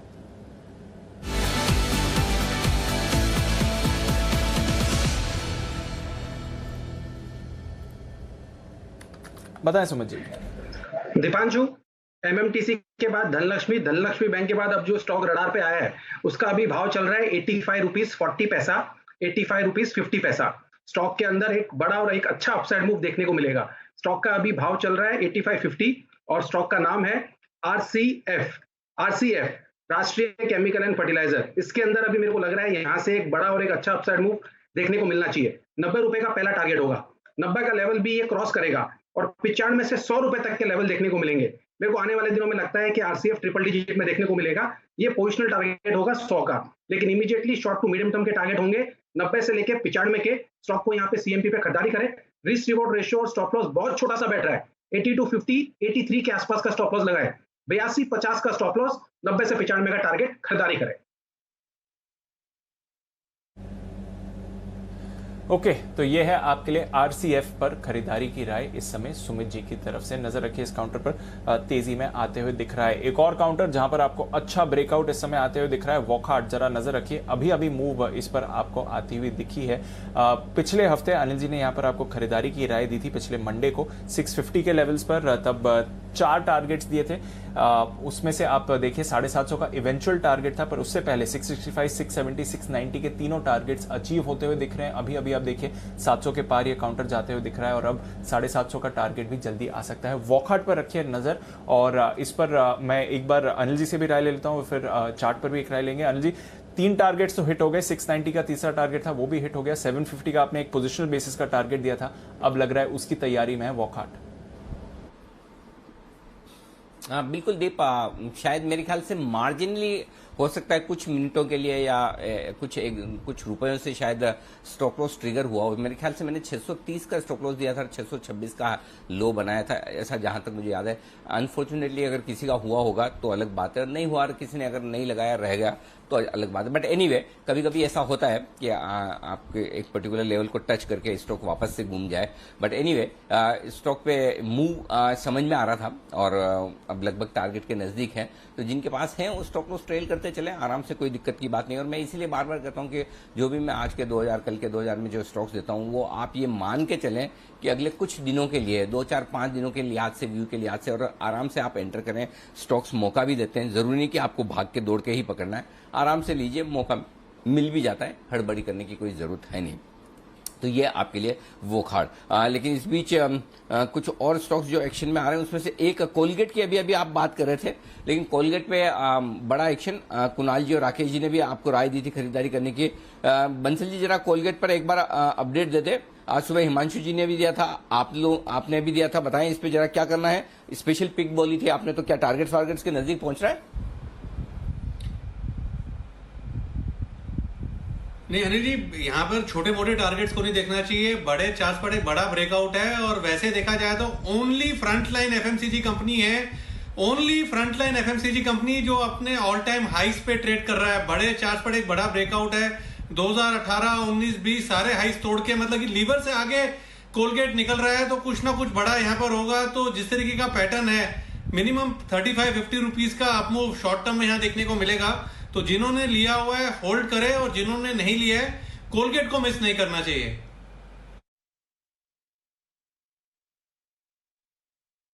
जो अभी आपने कॉल दिया है बैंक निफ्टी का, 34,500 का एक कॉल ऑप्शन खरीदिए और 35,000 के 2 बेच दीजिए, सिर्फ 50 रुपए की कॉस्ट में बचेगा। या आपने अपनी मर्जी से दिया है या आशु जी से सलाम मशविरा राय वाय लेकर ऐसा विचार विमर्श करके दिया, इसको कैसे मैं समझूं? अनिल जी, मैं जानता था कि आशु जी का मैसेज आएगा, और पता नहीं, मुझे समहाउ ऐसा कॉन्फिडेंस था कि कुछ ना कुछ तो टिप्पणी उनकी आएगी। तो अनिल जी, ये मैंने मेरी मर्जी से दिया है, आशु जी से मैंने सलाह मशवरा नहीं किया। जबकि मैं आशु जी को ये शेयर करना चाहूंगा कि वो जितना ऑप्शंस मैं समझता हूँ, वो भी उतना ऑप्शन समझते हैं, और वो समझेंगे कि ये स्ट्रैटेजी बिल्कुल ही सही है मेरे हिसाब से। ठीक बात है, चलिए। लेकिन जब जहां जैसा मौका मिले, और भले ही आशीष जी को ये लगता हो कि ये उनका एरिया है और जिसमें कोई दूसरा घुसपैठ करना नहीं चाहिए, करे तो उनको लगता है कि कोई आ गया, वैसे चिंता न करें, आशीष जी भी सबके एरिया में घुसपैठ करते हैं, इसलिए कोई चिंता न करें। आप जब मन करें, जहां मन करें, आशीष जी के एरिया में घुस जाइए, टेंशन बिल्कुल भी मत लीजिए। बाकी तो ठीक है। पैसा जी विश्वेश जी कुछ कह रहे, जी विश्वेश जी। देखिए अनिल जी, एक चीज मैं आपकी सबसे ज्यादा कहना चाहूंगा, और टू एन एक्सटेंट के इट में लुक लिटिल ऑड। देखिए, जिस तरह का लिबरल और फ्रीडम आपने दिया है, और हम अगर अपनी ही लिमिट में ऑपरेट करते हैं, तो कभी पर्सनल ग्रोथ नहीं होता है। मेरे हिसाब से मेरा जो पर्सनल एक्सपर्टीज है वो स्ट्रैटेजीज है, लेकिन मुझे ऐसा लगता है हमारा जो व्यूअर है उनका कैपिटल कम है, तो इसीलिए मैं जय हम कोशिश करते हैं कि डायरेक्शनल ट्रेड दे। At the same time Anil ji, options हम सबको उतना समझ आता लगता है कि हम स्ट्रैटेजी भी दे सकते हैं। तो at the same time fundamental, Sandeep ji और विकास जी बहुत अच्छा फंडामेंटल करते हैं, हमें भी आता है। लेकिन मुझे ऐसा लगता है कि अगर कोई अपॉर्चुनिटी, जैसे कि फिल्म केबल हमने डिस्कस किया था, तो मैंने फंडामेंटल भी कहा और टेक्निकल भी कहा। मुझे लगता है ये जी बिजनेस की खासियत है जो मैंने दूसरे चैनल पे नहीं दी है, जो एज ए लीड एंकर और इतना एक्सपीरियंस वेटरन के हिसाब से आप हमको अपॉर्चुनिटी देते हो अपने व्यू को एक्सप्रेस करने की मल्टीफोल्ड तरीके से। एंड आई थिंक इसकी वजह से जो सोल बेनिफिट है वो हमारा व्यूअर ही है सर। नहीं बिल्कुल। और आप लोगों की जो इतनी बेहतरीन एक्सपर्टाइज सारे अलग अलग फील्ड की है, अलग अलग तरह के कॉल्स किए हैं, वो सामने लाना, दर्शकों के काम में आना, वही हमारा काम है। वो मैं और दीप हमेशा उसी में लगे रहते हैं। अल्टीमेटली कमाल तो आप सब लोगों का है जो साफ दिख रहा है। आइए बढ़ते आगे। और अब बीपीसीएल, इसके नतीजे भी आने वाले हैं और नतीजे के साथ जब भी इनकी बैठक हो तो बड़ी उम्मीदें जाग जाती है। डिविडेंड आएगा क्या, मतलब सब आपस में ये बात है, कितना आएगा, बड़ा आएगा, छोटा आएगा, लेकिन डिविडेंड कितना आएगा ये तो पता नहीं, लेकिन नतीजे कैसे आएंगे इसका अनुमान लगाने की कोशिश जरूर वरुण ने की है। तो आइए जानते हैं बीपीसीएल का प्रीव्यू। वरुण बताइए। डेफिनेटली अनिल जी, सभी की नजर वैसे तो डिविडेंड पे होगी और कहीं ना कहीं विनिवेश को लेकर एक्सप्रेशन ऑफ इंटरेस्ट उसके ऊपर क्या कहती है मैनेजमेंट, इसके ऊपर होगी। लेकिन हाँ, एक बात है कि आईओसी और एचपीसीएल के जिस तरह से नतीजे आए हैं उसके बाद जो कंसेंसस एस्टिमेट्स है ना, जितनी भी रिपोर्ट्स मैंने पढ़ी थी उससे मैंने थोड़े ऊपर अनुमान रखे हैं, क्योंकि अब तक इन लोग ने सरप्राइज किया है अपसाइड पे। यहाँ कंपनी की जो रिफाइनिंग थ्रूपुट है उस पर करीब 15% के आसपास की बढ़ोतरी का अनुमान है। वॉल्यूम ग्रोथ जो है वो काफ़ी अच्छे रहने वाली है। नो डाउट सबके तरह इस कंपनी के भी मार्केटिंग मार्जिन जो है उसमें दबाव होगा, लेकिन सबसे बड़ा फैक्टर होगा इन्वेंट्री गेन। हमने देखा एचपीसीएल आईओसी में $3 से $4 के आसपास का इन्वेंट्री गेन देखा गया। इस कंपनी में भी करीब $3 के आसपास, $3 प्रति बैरल के आसपास का इन्वेंट्री गेन जो है उसका अनुमान लगाया जा रहा है, जो जीआरएम से $4.5 प्रति बैरल के आसपास आ सकते हैं। और हो सकता है कि इसके अपर साइड पे आपको देखने मिले। रेवेन्यू 26% बढ़ेंगे, एबिटा 16% के आसपास बढ़ेगा। एबिटा मार्जिन जो है हल्के गिरावट हो सकती है, वहाँ 6.5% से गिर के 6% के आसपास आ सकता है। मुनाफा 8% बढ़ेगा, 3000 करोड़ के आसपास ये आ सकता है। लेकिन याद रखिए बहुत बड़ा चांस है कि हमारे अनुमान से नतीजे अच्छे रहे, क्योंकि अब तक जितनी भी ऑयल मार्केटिंग कंपनियों ने नतीजे दिए हैं अनुमान को पूरी तरह से बीट किया है। बिल्कुल। तो ये है आपके लिए बीपीसीएल। अब तक बाकी दो ओएमसीज में हमने देखा है अनुमान को बीट किया है, तो नतीजों पर तो अनिल जी फोकस रहेगा ही, ये भी अनुमान को बीट करते हैं या नहीं। पर सवाल डिविडेंड का ही है सर, बड़ा डिविडेंड आएगा, आपकी क्या राय है? वो आना तो चाहिए, और पिछली बार हमने मार्च के महीने में अंदाजा लगाया था और उस समय नहीं आया, तो इस बार हमने अंदाजा लगाने की जरूरत नहीं समझी और जरूरत भी नहीं की। दोनों चीजें कि ठीक है आज नहीं तो कल आएगा। वैसे मई के अंत का हमारा अंदाजा था कि आना चाहिए। तो दीप, कायदे से देखा जाए तो 55 से 60 रुपए के आसपास का डिविडेंड बनता है बीपीसीएल का, जो बीपीसीएल को देना है। अब ये आज दे दे, आज मतलब इस बोर्ड मीटिंग में अनाउंस कर दे या थोड़े समय बाद करे, क्योंकि देखिए अल्टीमेटली डिविडेंड देने के लिए आपको सिर्फ ऐलान नहीं करना होता, कैश फ्लो भी चाहिए, हाथ में पैसा चाहिए। और वो पैसा दो जगह से आना है। एक तो नुमालीगढ़ रिफाइनरी में जो इन्होंने हिस्सा बेचा है, आसाम सरकार से जो थोड़ा पैसा आना है वो है। इसके अलावा छोटे मोटे और जो अपनी स्टेक है दूसरी कंपनियों में, वहां पर ये स्टेक बेचने वाले हैं, उसका पैसा आना है। तो अल्टीमेटली वो आएगा। लेकिन अगर आप यही सोचे कि ये पैसा क्या वाकई में 26 तारीख को ही आ जाएगा या 26 को ही ऐलान हो जाएगा, होने में हो भी सकता है। भाव ये दिखा रहा है कि इस बार डिविडेंड आने की तैयारी में, भाव ये भी दिखा रहा है कि डिविडेंड बड़ा होगा, क्योंकि अगर 5% से कम का डिविडेंड हो तो वो वायदा कारोबार में फ्यूचर्स में एडजस्ट होता है। 5% से ज्यादा डिविडेंड अगर कंपनियां डिक्लेयर करती है, वायदा कारोबार की कंपनियां, तो जिनके पास फ्यूचर्स हैं उन्हें भी डिविडेंड का बेनिफिट मिलता है। ये आपने पहले भी देखा है आईटीसी वगैरह कई केसेस में, जहां स्पेशल डिविडेंड, बड़ा डिविडेंड आया है 5% से ज्यादा, तो वो फ्यूचर्स के जो खरीद कर बैठे हैं ट्रेडर्स, उन्हें भी वो डिविडेंड मिलता है। तो मेरा ये समझना है कि संभावना पूरी है कि 55 से 60 रुपए के बीच का डिविडेंड आए। अब वो डिविडेंड पूरा का पूरा अभी आता है या थोड़ा रुक कर आता है, कैश फ्लो कितना बीपीसीएल के पास में ये मुझे नहीं पता, लेकिन ये आना है। कुल मिलाकर डाइवेस्टमेंट के पहले इतना डिविडेंड आना ही आना है, ये मानकर चले। अब वो और दूसरी चीज एक और डीप जो समझने वाली बात है, जो 2 दिन पहले समझ में आया, कल समझ में आया, कॉनकोर से किस तरह से कौन ने अपने लैंड लीज लाइसेंस से रिलेटेड जो मामले हैं वो सुलझाए और किस तरह से आगे के लिए उन्होंने पूरी तरह से पॉलिसी बना दी कि कितनी लीज देनी पड़ेगी अगर कोई भी कॉनकोर को एक्वायर करता है। तो पहली चीज। दूसरा, किस तरह से कॉनकोर ने अपनी पूरी बैलेंस शीट क्लीन की है, यानी कि ये कंपनियां तैयार हो रही है डाइवेस्टमेंट के लिए पूरी तरह से। ऐसे में बीपीसीएल को भी डाइवेस्टमेंट के लिए पूरी तरह से तैयार होना है। कुछ क्रॉस होल्डिंग्स या कुछ दूसरे सरकारी कंपनी में उनकी हिस्सेदारी है, दूसरे इन्वेस्टमेंट्स हैं, वो निकलने वाले हैं। तो मैं बुलिश हूं, मैं पॉजिटिव हूं। संभावना पूरी है कि इस बार भी डिविडेंड आए और सिंपल चीज है, आ जाए तो बढ़िया बात है, नहीं भी आए तो वो है तो आपके बैलेंस शीट में ही, आपके शेयर में आज नहीं तो कल मिलेगा, अभी नहीं तो 4 हफ्ते बाद मिलेगा, 6 हफ्ते बाद मिलेगा। लेकिन बीपीसीएल ये भाव में भी बेचने जैसा नहीं है, ये एक इन्वेस्टमेंट ग्रेड स्टॉक है और ये बात हम लगातार आपको कह रहे हैं, अब भी कह रहे हैं। जितना बुलिश हम 440 पे थे, जितना बुलिश 400 पे थे, जितना 475 पे वो है ही और डेफिनेटली आपको होल्ड करना चाहिए। डिविडेंड आए ना आए, आ जाए तो लॉटरी। जी दीप। बिल्कुल सर, तो डिविडेंड का तो इंतजार है ही, पर जैसा अनिल जी ने कहा 400 के लेवल से ही बल्कि बात चल रही है। इस स्टॉक को आपको रखना है विनिवेश के लिए और उसके बाद की जो री रेटिंग होगी वो तो एक अलग बात है ही, बट इस स्टॉक पर रखें आप अपनी नजर। बीपीसीएल, इंतजार है इसके नतीजों का और क्या कोई बड़ा डिविडेंड आता है या नहीं। पर इस बीच नतीजे और कुछ मिड कैप्स के आते हुए दिख रहे हैं। पावर स्टॉक्स पर हम आपको कह रहे हैं लगातार फोकस करिए। ट्रांसफॉर्मर्स एंड रेक्टिफायर्स दमदार नतीजे आते हुए दिख रहे हैं। 2 करोड़ के घाटे के सामने 7 करोड़ का मुनाफा है। 163 करोड़ की आय बढ़कर अब 284 करोड़ की आती हुई दिख रही है। तो घाटे से मुनाफे में आई है कंपनी। और कुणाल जी जरा चार्ट भी देखें, रिएक्ट करती हुई दिख रही है 7.5% ऊपर ट्रांसफॉर्मर्स एंड रेक्टिफायर्स है इस समय। सर जरा राय दें इसकी चार्ट पर। छोटा स्टॉक है बट नतीजों पर बड़ा रिएक्शन दे रहा है। बिल्कुल दीपांशु, छोटा स्टॉक है लेकिन स्ट्रक्चर अच्छा है और केवल आज ही का स्ट्रक्चर नहीं, अगर आप इसका लॉन्ग टर्म स्ट्रक्चर भी इवैल्यूएट करते हैं दीपांशु तो मुझे स्ट्रक्चर अच्छा लगता है। राउंडिंग बॉटम पैटर्न बन रहा है और ब्रेकआउट आता हुआ दिख रहा है। मुझे लगता है कि ऊपर जाएगा। 26 रुपए 15 पैसे के आसपास एक स्टॉप लॉस रख लें। आज के खुलने के भाव के आसपास स्टॉप लॉस रखना है और मुझे लगता है कि ये स्टॉक आपको 28 साढ़े 28 के लेवल्स जल्द आते हुए इसमें दिखाई पड़ेंगे। 28 हाफ पार हुआ तो फिर इसमें 30 तक का रास्ता साफ हो जाएगा। स्ट्रक्चर अच्छा है, मेरी राय में बाय करके चलें। छोटा सा स्टॉप लॉस रखें और ये याद रखें कि स्टॉक बहुत ज्यादा लिक्विड नहीं रहता है तो क्वांटिटी जो है वो बहुत ही कम रखनी होगी। बिल्कुल लिक्विड स्टॉक नहीं है पर 10% ऊपर अब आपको नतीजों के दम पर ये रिएक्ट करते हुए दिख रहा है। ट्रांसफॉर्मर्स एंड रेक्टिफायर्स, नजर रखें इस काउंटर पर। आखिरी 15 मिनट बाकी हैं, आइए जल्दी से जान लेते हैं बैन से बेनिफिट क्या हो सकते हैं। वायदा कारोबार की बैन लिस्ट में बदलाव, आशीष के साथ।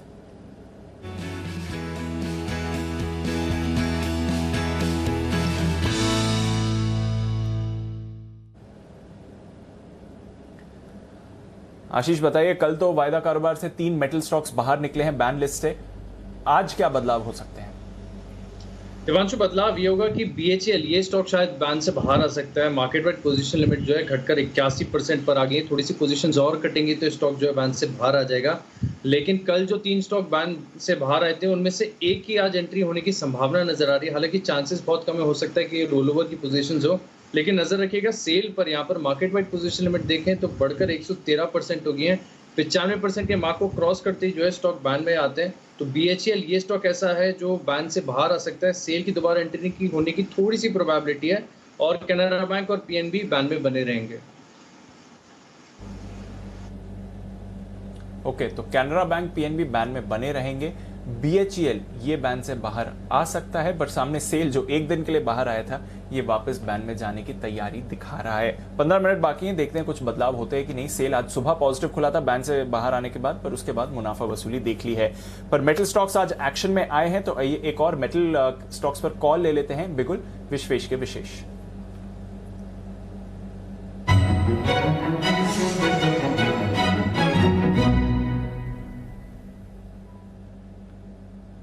बताएं विश्वेश जी।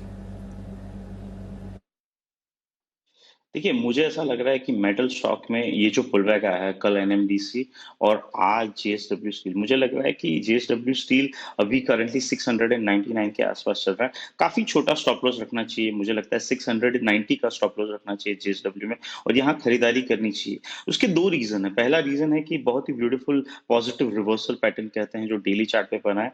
आर्ली चार्ट पे अभी भी जो मोमेंटम है वो लॉन्ग है और अभी जो ये पुलबैक आया है वो पुलबैक 700 के लेवल के आसपास है, जिसमें 700 के पुट में हाईएस्ट ओपन इंटरेस्ट है अराउंड अबाउट 10 लाख शेयर का। तो मुझे लग रहा है कि 700 का लेवल होल्ड करना चाहिए। तो यहाँ पे दीपांशु जेएसडब्ल्यू स्टील में 10 रुपए के स्टॉप लॉस के साथ बाय करना चाहिए। 715 और 730 के टारगेट के लिए मुझे लगता है खरीदारी करनी चाहिए। देखो मोर और लेस अगर मार्केट को स्टेबल रहना है निफ्टी को, तो अगर मेटल्स और फार्मा चलेंगे तो मुझे लगता है फाइनेंशियल बैकसीट लेंगे। तो यहाँ पे वापस मेटल्स में करंट आना चाहिए और जेएसडब्ल्यू स्टील ये लेवल पे अच्छा लगता है।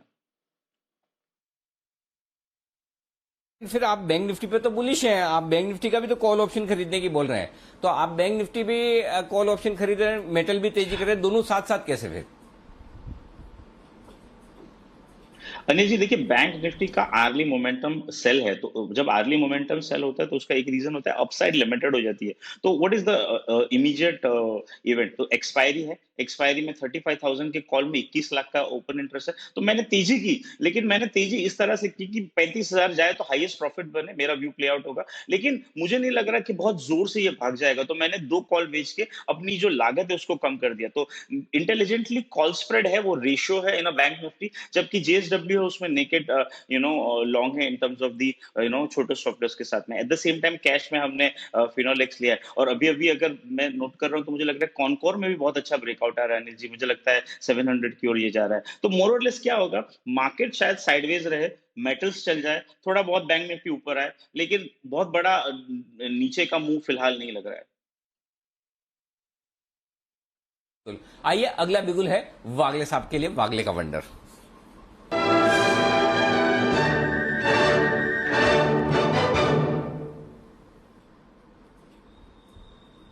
बताएं वागले साहब।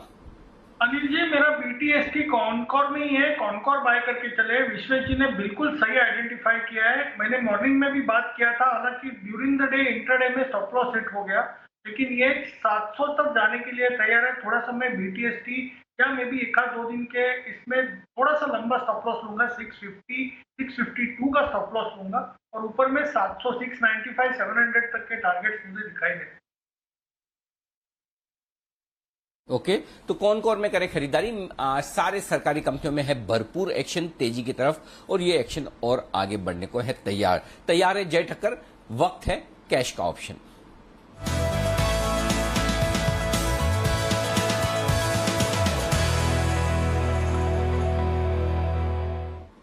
बताएं जय, कौन सा ऑप्शन ट्रेड करेंगे आज? Good afternoon to you Anil ji, good afternoon to Deepanshu. Anil ji, मेरा भी स्टॉक ऑप्शन कॉनकॉर ही है, एंड इसका 670 के स्ट्राइक का कॉल ऑप्शन खरीदना है, जो करीब अभी 10 रुपए 50 पैसे के रेंज में मिल रहा है।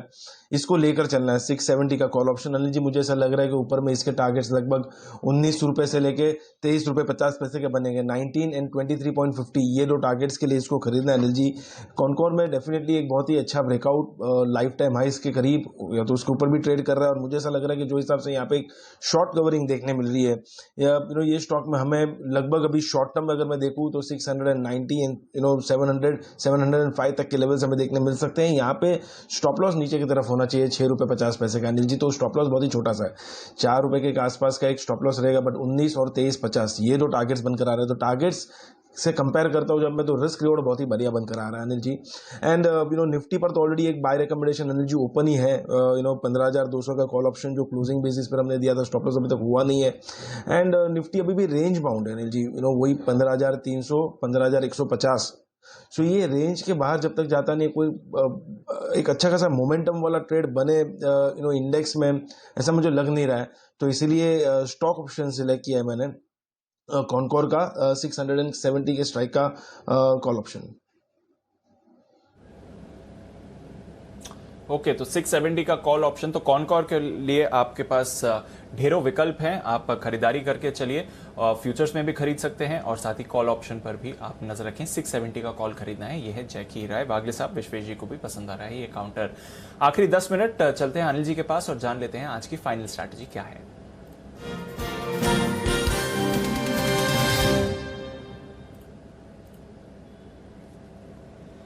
सर ग्लोबल मार्केट्स का मूड माहौल वैसा ही है जैसे लास्ट टाइम हम चेक कर रहे थे। 80 पॉइंट्स ऊपर डाउ फ्यूचर्स, आधे % की तेजी नैस्डैक फ्यूचर्स। यूरोप में यूके थोड़ी कमजोरी दिखा रहा है, बट फ्रांस और जर्मनी में अच्छा एक्शन है।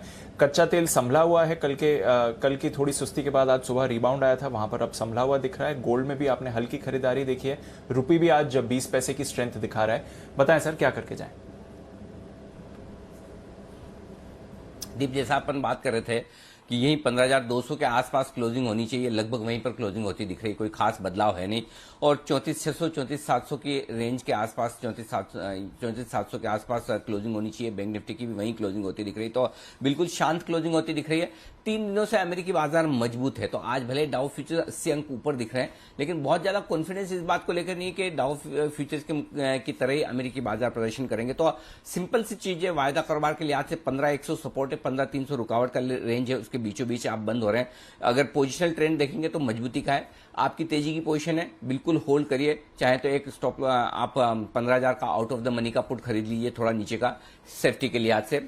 शॉर्ट है तो आप 15,300 का कॉल ऑप्शन या 15,400 का कॉल ऑप्शन खरीद कर आप कर सकते हैं। तो बेसिकली 100 पॉइंट ऊपर 100 पॉइंट नीचे की कल की मैक्सिमम ओपनिंग आपकी ये बन सकती है। इस ओपनिंग के लिहाज से आप अपनी पोजीशन रख लें, और बाकी स्टॉक्स में कैश मार्केट के शेयर में अगर आपकी पोजीशन है बिल्कुल होल्ड करिए। बैंक निफ्टी का जहां तक सवाल है, 34,500 के आप ऊपर बंद हो रहे हैं, अच्छे ही हैं। 35,000 के नीचे बंद हो रहे हैं, ठीक है। तो मेरे ख्याल से स्टेटस को वाला मामला है। आप जैसे देखें, अगर आपको तेजी का व्यू है तो क्लोजिंग बढ़िया ही है, मंदी का व्यू है तो आप देख लेंगे बैंक निफ्टी थोड़ा ऊपर से नीचे आए। मेरे हिसाब से कहीं कोई ट्रेंड में बदलाव नहीं है, और अगर ग्लोबल मार्केट्स के दम पर कल आप खुलेंगे और जैसा खुलेंगे उसके विपरीत वापस आपके लिए एक ट्रेड बन जाएगा, तो ये आपके लिए ट्रेड रहेगा। तो आपकी जो भी पोजीशन है उसको हेज कर ले और बनाए रखें, कोई दिक्कत की बात नहीं। जी दीप। बिल्कुल, तो पोजीशन को हेज करना जरूरी है, बट पोजीशन बना के रखें। और वैसे तो ट्रेंड तेजी का ही है, पर क्योंकि एक्सपायरी के करीब आ रहे हैं तो आप दोनों तरफ का मूवमेंट देख सकते हैं। जो इंपॉर्टेंट लेवल्स एनालिस्ट ने कहा था 1 घंटे पहले बाजार को होल्ड करने चाहिए, वो बाजार ने होल्ड भी करे हैं। एक बिगुल सुमित जी के लिए, सुमित का सुपर हिट।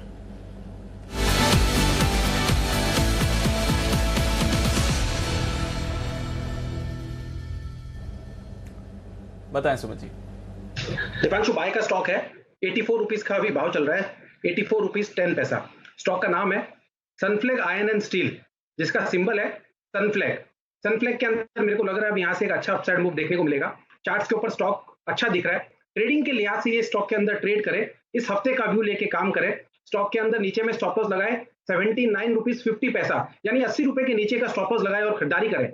स्टॉक के अंदर ऊपर का जो पहला टारगेट बनेगा वो बनेगा 90 रुपए का। 90 के ऊपर सस्टेन करने पे हो सकता है ये इसी मूव के अंदर 95 रुपए तक का लेवल दिखा दे। तो सनफ्लैग के अंदर खरीदारी करें, 90 से 95 का टारगेट रखें, 80 के नीचे इसके अंदर स्टॉप लॉस करें। ओके, तो ये है आपके लिए सनफ्लैग आयन, इस पर आपको करके चलनी है खरीदारी। मेटल्स में आ रही है रिबाउंड, आ रहा है रिबाउंड, और आप वापस मोमेंटम बढ़ते हुए दिख रहे हैं इस स्पेस पर। आइए चलते हैं वापस जय के पास। बिगुल, जय का जैकपॉट।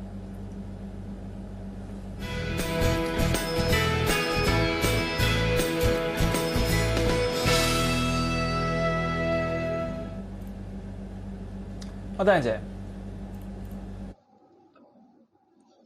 जी दीपांशु, आज कैश सेगमेंट का एक दिन लगता है, बिकॉज मेरे ही मैं देख रहा हूँ स्टॉक जो मैंने कैश के रेकमेंड किए थे वो काफी अच्छे चल रहे हैं। जैसे डबल डिजिट में सभी में एक बाउंस देखने मिल रहा है। IFB इंडस्ट्रीज आज सुबह 10 की कमाई दी, कामा टोटल है, फिनोलेक्स केबल्स है, स्नाइडर में अपर सर्किट लग गया। तो सारी जो रिकमेंडेशन है उसमें बहुत ही अच्छी तेजी देखने मिली। और एक कैश सेगमेंट का एक रिकमेंडेशन फिर से देना चाहूंगा, वो है जिंदाल 100, 94.25 के आसपास ये ट्रेड कर रहा है। 94.25 के आसपास खरीदे, 90 रुपए का स्टॉप लॉस रहेगा, 4 रुपए 25 पैसे का एक रिस्क बनेगा यहाँ पे। ऊपर में जो टारगेट इसके बनकर आ रहे हैं, फर्स्ट टारगेट बन रहा है 103, सेकंड टारगेट बन रहा है 108, 103, 108, ये 2 टारगेट्स के लिए जिंदाल 100 को खरीदना है। मुझे ऐसा लग रहा है कि ये स्टॉक में एक 3 वेव करेक्टिव पैटर्न खत्म हो चुकी है, और फिर से जो हिसाब से आज एक बाउंस देखने मिल रहा है, ये स्टॉक में एक नया फ्रेश अप ट्रेंड स्टार्ट हो रहा है ऐसा लग रहा है। तो कैश मार्केट स्टॉक्स में अभी भी मोमेंटम है, और आई थिंक ये कंटिन्यू रहेगा। बिल्कुल, तो कैश स्टॉक्स में मोमेंटम है, मेटल्स आ रहे हैं वापस, और नजर रखिए इस स्पेस पर, आपको जबरदस्त तेजी का माहौल आते हुए दिख रहा है। कुछ बेहतरीन कॉल्स रही हैं। जय, IFB इंडस्ट्रीज आपने आज सुबह दिए थे, वहां पर अच्छी मूव आ गई है, होल्ड करना है, मुनाफा बुक करें, क्या राय दे रहे हैं? प्रॉफिट बुकिंग कर सकते हैं। दीप, हमने 1190 तक के टारगेट दिए थे, इनफैक्ट बाई जहां से रेकमेंड किया वहां से 11-12% अप है ये स्टॉक। सो मुझे ऐसा लग रहा है कि पार्शियल प्रॉफिट बुक करना चाहिए एंड बाकी स्टॉप लॉस डेफिनेटली ट्रेल करके ऑन दी अपसाइड मुझे ऐसा लग रहा है कि दीप यहाँ पे स्टॉप लॉस अब ट्रेल करके रखना चाहिए 1040 पर। सो रिमेनिंग जो क्वांटिटी रहेगी उसको 1040 पर ट्रेल करें और हमारे जो टारगेट से 1190 उसके लिए होल्ड करें, पार्शियल प्रॉफिट बुक करें और बाकी का होल्ड कर सकते हैं ट्रेलिंग स्टॉप लॉस के साथ। ओके, तो थोड़ा मुनाफा बुक कर लें और बाकी स्टॉप लॉस अपना ऊपर पुल कर लें। आईएफबी इंडस्ट्रीज सुबह 990 के लेवल्स पर कॉल दी थी, जबरदस्त मूव आपको आते हुए दिख रहा है। इंडेक्स पर आपको जरूर थोड़ी सुस्ती दिखी है, पर ब्रॉडर मार्केट के लिए एक और शानदार दिन रहा और निफ्टी बैंक पर भी नजर रखिए। एक पॉइंट पर हम देख रहे थे 650 से ज्यादा अंक फिसल गया था, अब वहां से रिकवर होकर सिर्फ 200-250 अंक नीचे बंद हो रही की तैयारी में है। निफ्टी अपनी पूरी गेन्स पहले गवाकर लाल निशान में गया था, वहां से अब रिकवर होकर माइल्ड पॉजिटिव टेरिटरी में क्लोजिंग के लिए तैयार है। एक बार इंडेक्स स्टॉक्स की बात कर लेते हैं और फिर देखेंगे ब्रॉडर मार्केट्स में कैसा रहा एक्शन। एशियन पेंट्स, आज सुबह इसके बारे में बात भी हो रही थी, सचिन जी खरीदारी की राय भी देकर गए थे। बढ़िया एक्शन, 3.5% की तेजी इस काउंटर में आपको आती हुई दिखी है। टाइटन, गोल्ड के प्राइसेस लगातार ऊपर जा रहे हैं, टाइटन पर रखिए नजर, अब 1570 के लेवल्स पर आते हुए दिख रहा है। आइशर मोटर्स, इसके आएंगे नतीजे, आप देख रहे हैं, उससे पहले एक्शन बनते हुए दिख रहा है। मेटल स्टॉक्स में बढ़िया बाउंस बैक आज, JSW steel, Tata steel, Hindalco, यहां पर आपने खरीदारी होती हुई दिखी। स्पेशली जो स्टील स्टॉक्स हैं आज काफी पॉजिटिव रहे। इसके साथ ही कंजम्पशन स्पेस पर भी एक्शन दिखा, ब्रिटानिया, एचयूएल, यहां पर मूवमेंट था, हालांकि आईटीसी ने आज उतना पार्टिसिपेशन नहीं दिखाया है। टाटा कंज्यूमर में भी खरीदारी बनती हुई दिखी और आईटी में Infosys, TCS, HCL tech, tech Mahindra, इन सभी स्टॉक्स में आपने पॉजिटिव एक्शन बनते हुए देखा है। सुस्ती रही है इंडेक्स पर, 10 स्टॉक्स नीचे बंद हुए हैं और उसमें सबसे ज्यादा गिरावट आई है एचडीएफसी बैंक की वजह से, 2% नीचे बंद हो रहा है और रिलायंस इंडस्ट्रीज 1% नीचे। तो इन दोनों दिग्गजों में गिरावट की वजह से आप देख रहे हैं कि निफ्टी पर गेन्स उतनी अच्छी नहीं रही, पर वैसे 40 निफ्टी स्टॉक्स आपको पॉजिटिव टेरिटरी में क्लोज होते हुए दिख रहे हैं।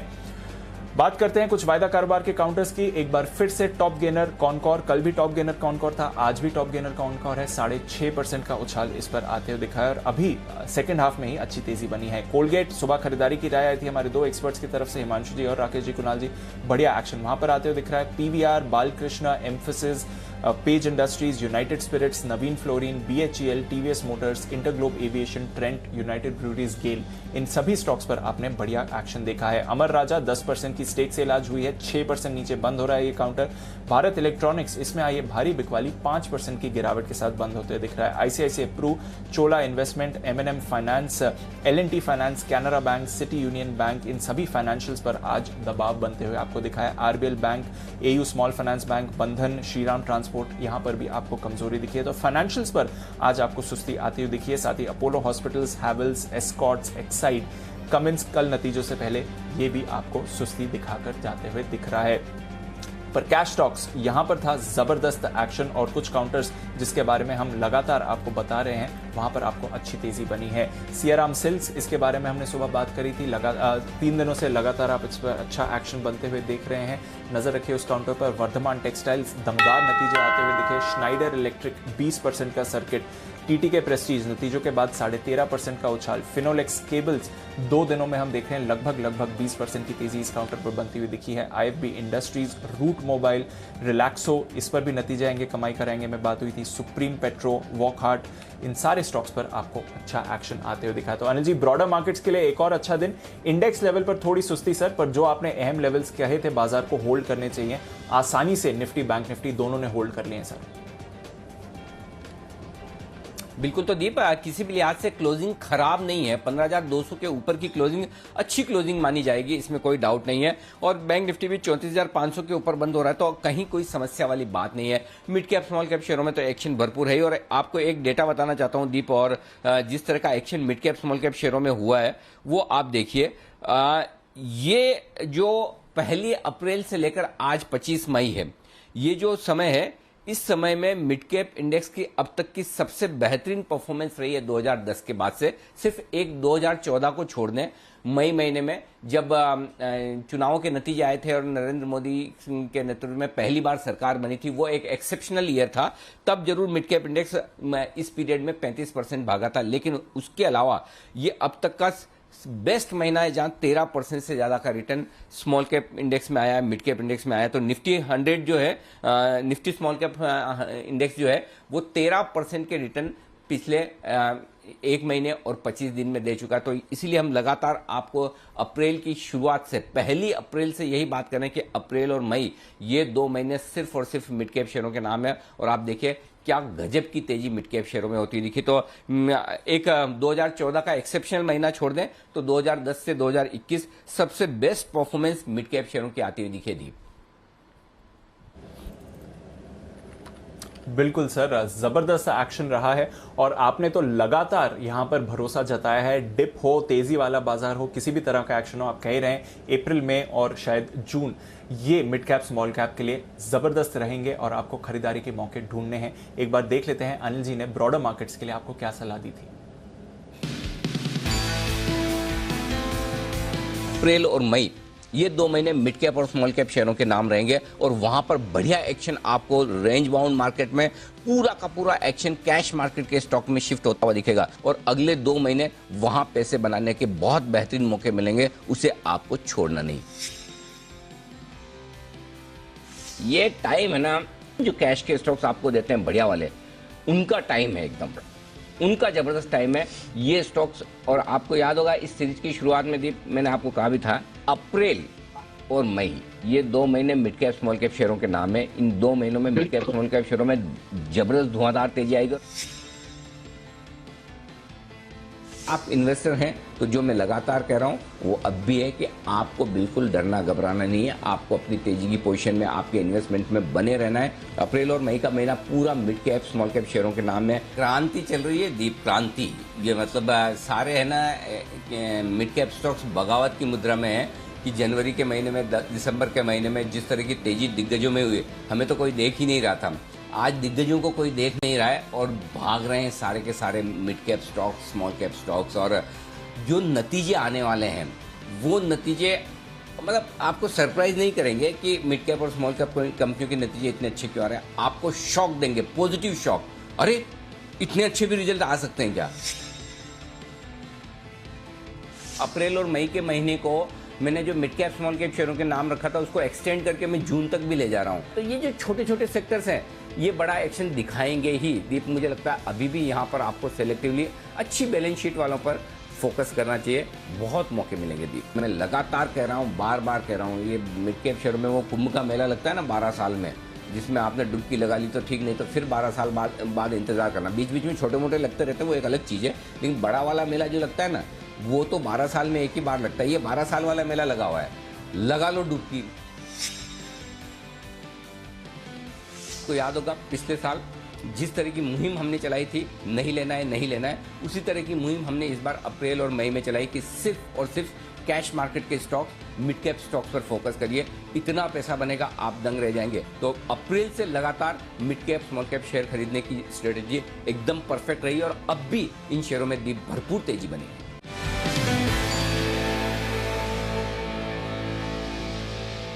और जबरदस्त एक्शन सर आते हुए दिख रहा है मिड कैप स्मॉल कैप में, जो आप इंडेक्स के भी रिटर्न्स बता रहे हैं 12 साल में सबसे अच्छे आते हुए दिख रहे हैं। लाइफ हाई पर ऑलरेडी हम mid cap small cap index को देख रहे हैं। और सर जो थीम्स आप आइडेंटिफाई करते हुए आ रहे हैं, कमोडिटीज है, सीमेंट है, टेक्सटाइल्स है, अब अनलॉक की भी थीम आप बात कर रहे हैं, तो ये भी प्रेशर आप पर आता रहेगा सर कि और थीम्स आप लेकर आए mid cap small cap shares के लिए, बाजार के लिए। नहीं दीप, प्रेशर नहीं, बड़ा आसान काम है। एक्चुअली सिंपल सी चीज है कि बाजार में क्या चलने वाला है, क्या चल रहा है, क्या चलने के संकेत हैं, वहां थोड़ा सा आंख नाक कान खुले रखें, सब पता चलता है। ऐसा कोई रॉकेट साइंस नहीं है, सिर्फ ये कि थोड़ा आपको कॉन्फिडेंस होना चाहिए। और बार बार कहने के पीछे पर्पज ये है, और बार बार देखिए, मैं चाहता तो 1 अप्रैल को जो बोला कि चलिए ये 2 महीने मिड कैप स्मॉल कैप शेयरों के नाम है, आप भूल जाते हैं। सेम उसी तरह से जैसा कि अगर पिछले साल मार्च में हमने कहा कि नहीं लेना है नहीं लेना है, एक बार कहकर छोड़ देते तो भूल जाते हैं। बार बार कहना, बार बार याद दिलाना इसलिए जरूरी होता था कि आपके दिमाग में वो छप जाए, बैठ जाए कि हाँ क्या करना है या क्या नहीं करना है। तो पिछले 1.5 महीने में लगातार बार बार आपको बोलते रहने के पीछे मकसद ये नहीं कि हम ये कह रहे हैं कि बहुत अच्छा हमने बोल दिया, वो नहीं है, ताकि आपका कॉन्फिडेंस बना रहे और आपको याद रहे कि आपको करना क्या है। नहीं तो क्या है, 1-2 दिन बीच में कभी करेक्शन आता है, लोग घबरा जाते हैं। सैटरडे संडे 100 पॉइंट रात को अगर आप एसजीएक्स निफ्टी नीचे देख लें तो मैसेज और ट्वीट आने लगते हैं कि अरे अब क्या होगा। अरे भाई शांति से आराम से बैठिए। और सबसे बड़ी बात, अगर आप जिस दिन कहा है आप टाइम देखिए, 14,341 का निफ्टी, 14,250 का निफ्टी, 14,400 का निफ्टी, उस वक्त वो कॉन्फिडेंस था कि mid cap small cap share भागेंगे। अब तो 15,200 पर आप हैं, लेकिन 1000 पॉइंट नीचे भी उतना ही कॉन्फिडेंस था। और आप देखिए 1000 पॉइंट की इस तेजी में, वो भी बड़े लंबे समय बाद बनी, नहीं तो 14,800-900 पर आकर निफ्टी बार बार रेंज बाउंड होकर अटक रहा था। तो मुझे लगता है कि जो बड़ा एक्शन आपके लिए होना चाहिए था, आई एम श्योर अगर जो भी ट्रेडर्स कुछ भी अच्छी क्वालिटी के मिड कैप शेयर लेकर शांति से बैठ गए तो ये 7 हफ्ते मेरे ख्याल से उनके पोर्टफोलियो में रिटर्न देने के लिहाज से सबसे बेहतरीन साबित हुए। मैं धन्यवाद देना चाहता हूं हमारे सारे एक्सपर्ट्स को भी, चाहे वो फंडामेंटल एक्सपर्ट्स हमारे सेठी साहब, जैन साहब जैसे हों, या फिर हमारे सारे पैनल के बाकी टेक्निकल और एफएनओ के एक्सपर्ट भी। इन सब लोगों ने दिल खोल के मिड कैप शेयरों पर राय दिए, चाहे वो एसपीएल मिड कैप्स में हो, चाहे वागले साहब कभी कभार देने में भी अब मिड कैप शेयरों में उन्होंने बहुत अच्छी राय दी। कुणाल जी, राकेश जी रोज देते हैं, जय के और विश्वेश जी के भी समय समय पर कई सारे मिड कैप आते हैं। ये जरूर है, हम खाली सुमित जी को बड़ा मिस कर रहे थे। सुमित जी, ये 1.5 महीना है ना आपके नाम का समय था, जो ये मतलब एकदम आप गलत टाइम पे, खैर बीमार होने का टाइम हमेशा गलत ही होता है, लेकिन इस बार हमने जो मिस किया कि सुमित जी होते तो कितने शेयरों को 25 से 50 और 50 से 100 तक पहुंचाते थे, वो तो गजब होता था। बट फिर भी आपकी कमी हमने कम खलने दी। ऐसा तो नहीं कि आपकी कमी पूरी हो सकती, लेकिन ये 1.5 महीना, 1.25 महीने, जो 7 हफ्ते जो मिड कैप शेयरों में एक्शन हुआ है। जय कुछ कहना चाहते हैं इस पर? जी जय, बोलिए। जी Anil ji, I would definitely like to congratulate you and entire team of Zee Business. और जो टाइम पर अनिल जी आपने एसपीएल मिड कैप सेगमेंट भी स्टार्ट किया, आई मीन डेफिनेटली सभी पैनलिस्ट को मौका मिला उसमें बहुत ही सही तरीके से अपनी राय रखने के लिए, और उसमें जो टारगेट्स बनकर आते हैं, मतलब 3 से 6 महीने के लिए, 6 से 9 महीने के लिए और 12 महीने के लिए, आई एम श्योर कि उसमें जो टारगेट्स बड़े बड़े निकल कर आए तो उसमें प्रॉफिट्स भी बड़े हुए। एसपीएल मिड कैप जो सेगमेंट स्टार्ट हुआ और उसके बाद साथ ही साथ आपने जो सारी थीम स्टार्ट की, आई एम श्योर कि डेफिनेटली काफ़ी व्यूअर्स को प्रॉफिटेबल रहा। और इनफैक्ट अनिल जी हमें भी मज़ा आया कि ये बड़े टारगेट्स देने का, बिकॉज शॉर्ट टर्म ट्रेडिंग या एफएनओ सेगमेंट में जो हम रिकमेंडेशंस देते हो तो एक्सपायरी टू एक्सपायरी रहता है, एक एक्सपायरी खत्म एंड नेक्स्ट एक्सपायरी फिर से स्टार्ट। बट ये जो 6 महीने 12 महीने के लिए कॉल्स देने में जो बड़े टारगेट्स देने में मजा आता है अनिल जी, वो कुछ और ही है। और बिल्कुल, और यही दीप और हम डिस्कस कर रहे थे हमारी टीम के साथ कि देखिए लंबी तेजी है, 200-400 पॉइंट का करेक्शन कभी भी निफ्टी में आए तो अपने को डरने नहीं देना है लोगों को। हम कई बार हम जब मीटिंग करते हैं ना, हम आपस में डिस्कस करते हैं कि हमारी स्ट्रेटेजी क्या होनी चाहिए व्यूअर्स के प्रति, तो हम ये कहते हैं इनको डरने नहीं देना है, नहीं तो क्या होगा 100, 200, 300 पॉइंट ऊपर नीचे उसमें डर जाएंगे। तब हमने एसआईपी शुरू किया कि पोजिशनल कैश के अच्छी क्वालिटी के स्टॉक जो पिछले फॉल में इतने गिरे हैं, जो अब तक नहीं बढ़ पाए, तब हमने एसपीएल शुरू किया। और यही चीज जब ये लगा कि अप्रैल और मई का महीना मिड कैप स्मॉल कैप शेयरों के नाम होगा, तो मैं और दीप डिस्कस कर रहे थे सर कैसे करें, क्या करें, तो कैसे हम इस पर कवरेज बढ़ाएं। तो हमने कहा कि ये रोज रोज वाला होगा तो शायद लोग पार्टिसिपेट नहीं कर पाएंगे, तो ऐसा करते हैं एक इस तरह का हम सेगमेंट बनाएं जहां सिस्टमेटिक तरीके से लोग गिरावट पे हमेशा खरीद पाएं। तब ये एसआईपी स्टॉक का कॉन्सेप्ट आया और हमने फिर ये आपके सामने रखा, और I am sure SIP stocks में भी आपको बड़ा फायदा हुआ होगा। बंसल जी भी हमें कुछ कह रहे हैं। जी बंसल जी बताएं सर। देखिए अनिल जी, एक चीज ऐड करना चाहूंगा अनिल जी, ना सिर्फ अनिल जी, देखिए पैनलिस्ट ने mid cap small cap stocks बताया अनिल जी, कई मिड कैप तो ऐसे हैं जो मिड कैप से लार्ज कैप बन गए अनिल जी। अगर आप ध्यान दें, लास्ट जन्मदिन पर आपके लास्ट ईयर वाले पर अदानी ट्रांसमिशन दिया था अनिल जी, उदाहरण के तौर पर मैंने और कुणाल जी ने 180 के अराउंड, तो अनिल जी वो देखिए मिड कैप का लार्ज कैप हो गया। सिर्फ हम नहीं अनिल जी, सबने जो स्टॉक दिए हैं, कई अगर आप साल भर पुराने देखें तो कई mid cap Anil ji large cap में तब्दील हो चुके हैं। एब्सोल्युटली, बिल्कुल, और सही वक्त पर ये सारे स्टॉक्स हैं। तो चाहे आपको ऑप्शंस के ट्रेड करने हो, फ्यूचर्स के ट्रेड करने हो, इन्वेस्टमेंट के तौर पर आपको बेहतरीन कैश के स्टॉक्स चाहिए एसपीएल मिड कैप स्टॉक्स में, या फिर एसआईपी के स्टॉक्स, कैश मार्केट के स्टॉक्स में पिछले 7 हफ्ते ऐतिहासिक रहे, और I am sure Zee business के दर्शकों को उसका पूरा फायदा मिला होगा। और मैं फिर दावे से ये कहना चाहता हूं कि जो पैसा आप पिछले 7 हफ्तों में आपके लिए कैश मार्केट के स्टॉक्स में बनाए, वायदा कारोबार के शेयर या फिर इंडेक्स के ट्रेड वो अपनी जगह है, बट वो कहीं भी आसपास भी नहीं है। अगर आपने ढंग के शेयर लेकर इंतजार किया, आप देखिए वो खाड़ जैसे शेयर 100 रुपए चुटकियों में बढ़ जाते हैं। इस तरह के स्टॉक कहीं है। आप देखिए 220 रुपए वाला 280 रुपए सियाराम सिल्क मिल्स जो परसों 3 दिन पहले शुक्रवार के दिन का, आज 3 दिन भी कहा, शुक्रवार के बाद आज मंगलवार हुआ है, जिसमें यह हाल है। तो ऐसे हजारों एग्जाम्पल हैं, हजारों नहीं सॉरी ज्यादा हो गए, 50 एग्जाम्पल हैं जो पिछले कुछ दिनों में आपने देखा है, जो आपने उसमें बढ़िया एक्शन होते हुए देखा है। तो ये एक्शन आपके लिए, तो दीप आई एम श्योर कि ये जो पिछले 2 महीनों की मुहिम रही है कि सिर्फ और सिर्फ कैश स्टॉक्स में आप ट्रेड करें, उसका फायदा मिला होगा, आई एम श्योर। दीप जी। बिल्कुल सर, जबरदस्त एक्शन रहा है और ढेरों नए आइडियाज भी बाजार को मिलते हुए दिखे हैं आपकी तरफ से।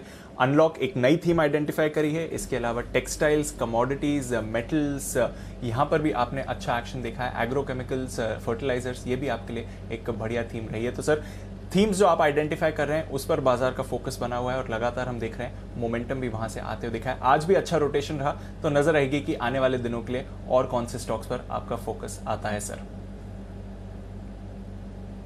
बिल्कुल, और इससे पहले कि हम आज के कार्यक्रम में बताएं कि शाम को क्या कुछ होने वाला है, हमारे दर्शक भी इतना प्यार करते हैं, इतना ट्रैक करते हैं। वो बोले कि सर आपने ओरिएंटल होटल नहीं बताया, 2 दिन से सर्किट लग रहा है, कल 20% लगा, आज 10% है। लेकिन मैं आपको बताना चाहता हूँ उससे हम बहुत ज्यादा खुश नहीं है, क्योंकि अल्टीमेटली स्टॉक सर्किट लगाने के लिए नहीं, स्टॉक वो होते हैं जहां आपको पूरा मौका मिले खरीदारी करने का। अब जिन स्टॉक्स में मौका न मिले उसमें बहुत ज्यादा फायदा नहीं, खाली ये हमारे सेटिस्फेक्शन के लिए थोड़ी चाहिए कि सर्किट लग गया, स्टॉक बढ़ गया हमारे बोलने के बाद, उससे कोई फायदा नहीं है। और नहीं कोई ये गलतफहमी है कि हमारे बोलने से बढ़ता है। आइडेंटिफाई अगर आपने सही स्टॉक टाइम से कर लिया और उसमें पार्टिसिपेशन पूरा आ जाए तो अच्छा। जैसे कि उसके लिए मैं क्रेडिट देना चाहता हूं कुणाल जी और राकेश जी को। स्टॉक कैसे होने चाहिए? अदानी गैस टाइप 340 रुपए में। कुणाल जी और राकेश जी, हमारे एक दर्शक ने भेजा है, तरुण वैष्णव साहब है, उन्होंने अभी लिख के भेजा है कि कुणाल जी और राकेश जी ने 340 रुपए में अदानी गैस। अब 340 से 1300 1200 कितना जो भी भाव चलता है, कितना 1300 हो गया, 300 वाला 1300। ये होता है पार्टिसिपेशन और ये होता है आपको पूरा का पूरा मौका मिलना। तो कुणाल जी, राकेश जी, देखिए लोग आपको याद करते हैं ऐसी पिक्स के लिए जो आपने, मेरे ख्याल से ये किसी विशेष मौके पर दी थी बंसल जी आपने ये पिक, अगर मुझे याद है तो शायद कोई न कोई तो खास ओकेजन था ये, है ना?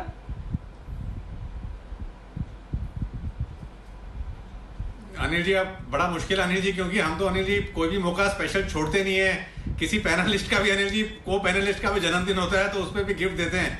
तो अब वो अनिल जी स्पेशल ओकेजन ढूंढना मुश्किल है, बट ये जरूर ध्यान है अनिल जी स्पेशल पिक में दिया था इसको। ठीक बात है।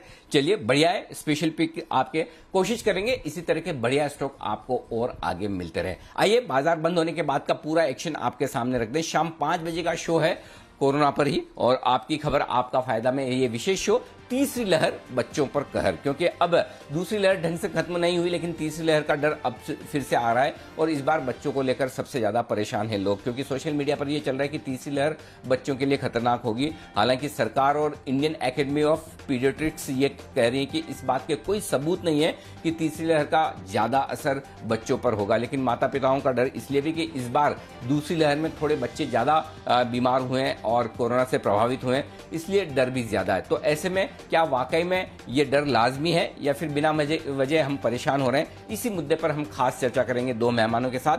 डॉक्टर धीरेन्द्र गुप्ता साहब जुड़ेंगे हमारे साथ, सर गंगाराम हॉस्पिटल के पीडियाट्रिक सर्जन, और साथ ही एम्स में पीडियाट्रिक न्यूरो सर्जरी के प्रोफेसर डॉक्टर दीपक गुप्ता साहब भी होंगे।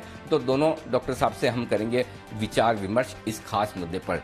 शाम 6:30 बजे कोरोना से ही रिलेटेड लेकिन है मामला मनी गुरु का, क्लेम सेटलमेंट में किल्लत, यह है आज का विशेष शो। कोरोना की दूसरी लहर का जो इतना असर पड़ा है, इसकी जो गंभीरता है उसका अंदाजा आप इस बात से लगा सकते हैं कि इंश्योरेंस क्लेम में पिछले 16 दिनों में भारी बढ़ोतरी होती हुई दिखी, लेकिन इसमें चिंता की बात यह कि क्लेम सेटलमेंट रेशियो सिर्फ 62% है, यानी कि कोरोना पीड़ित लोगों का हॉस्पिटल का जो बिल है वो अब भी 38% उन्हें अपनी जेब से भरना पड़ रहा है। हेल्थ इंश्योरेंस कंपनियां बढ़ते हुए क्लेम की वजह से दबाव में है और ग्राहकों को क्लेम की राशि के लिए लंबा इंतजार करना पड़ रहा है। मनी गुरु में हम इसी पर करेंगे चर्चा, क्या है दिक्कतें और क्या है सोल्यूशन। शाम 6:26 पर क्लेम सेटलमेंट की दिक्कत, और रात 8 बजे इंडिया 360 डिग्री में सबसे पहली और हमारी आज टाइटल स्टोरी है, अब कसेगी लगाम।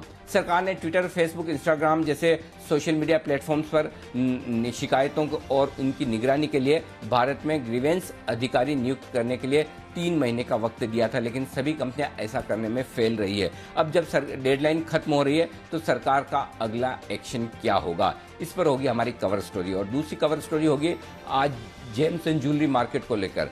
हॉल मार्किंग हुई जरूरी। नकली ज्वेलरी और खड़े सोने के लिए सरकार ने हॉल मार्किंग जरूरी कर दी है। अब 15 जून से सभी ज्वेलर्स को हॉल मार्किंग करना अनिवार्य होगा।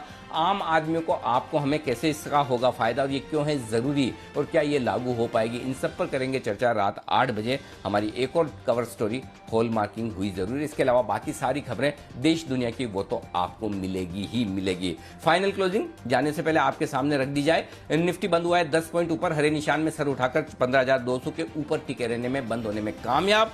बैंक निफ्टी 34,500 के ऊपर, 35,000 के नीचे 280 अंकों के नुकसान के साथ, लेकिन 34,662 पर। और सेंसेक्स में दिखाए हल्का फुल्का 14 अंकों का नुकसान। कल होगा एक और अहम दिन, जहां नतीजों के लिहाज से भी कल थोड़ा बड़ा दिन होने वाला है। वायदा कारोबार की 3 कंपनियों के नतीजे होंगे, कैश मार्केट के नतीजों की लंबी लिस्ट होगी और एक्सपायरी, मंथली एक्सपायरी होने वाली है परसों, उसके पहले का भरपूर एक्शन। सुबह आप सबसे होगी मुलाकात और तब तक के लिए हमारे सभी महानुभावों से लेंगे विदा। विजय चोपड़ा साहब, कुणाल जी, राकेश जी, वागले साहब, जय ठक्कर साहब, सुमित जी, आप सब लोगों का बहुत बहुत शुक्रिया। विश्वेश जी का भी दिल से धन्यवाद हमारे लिए वक्त निकालने के लिए। मुझे और दीप को दीजिए इजाजत। नमस्कार।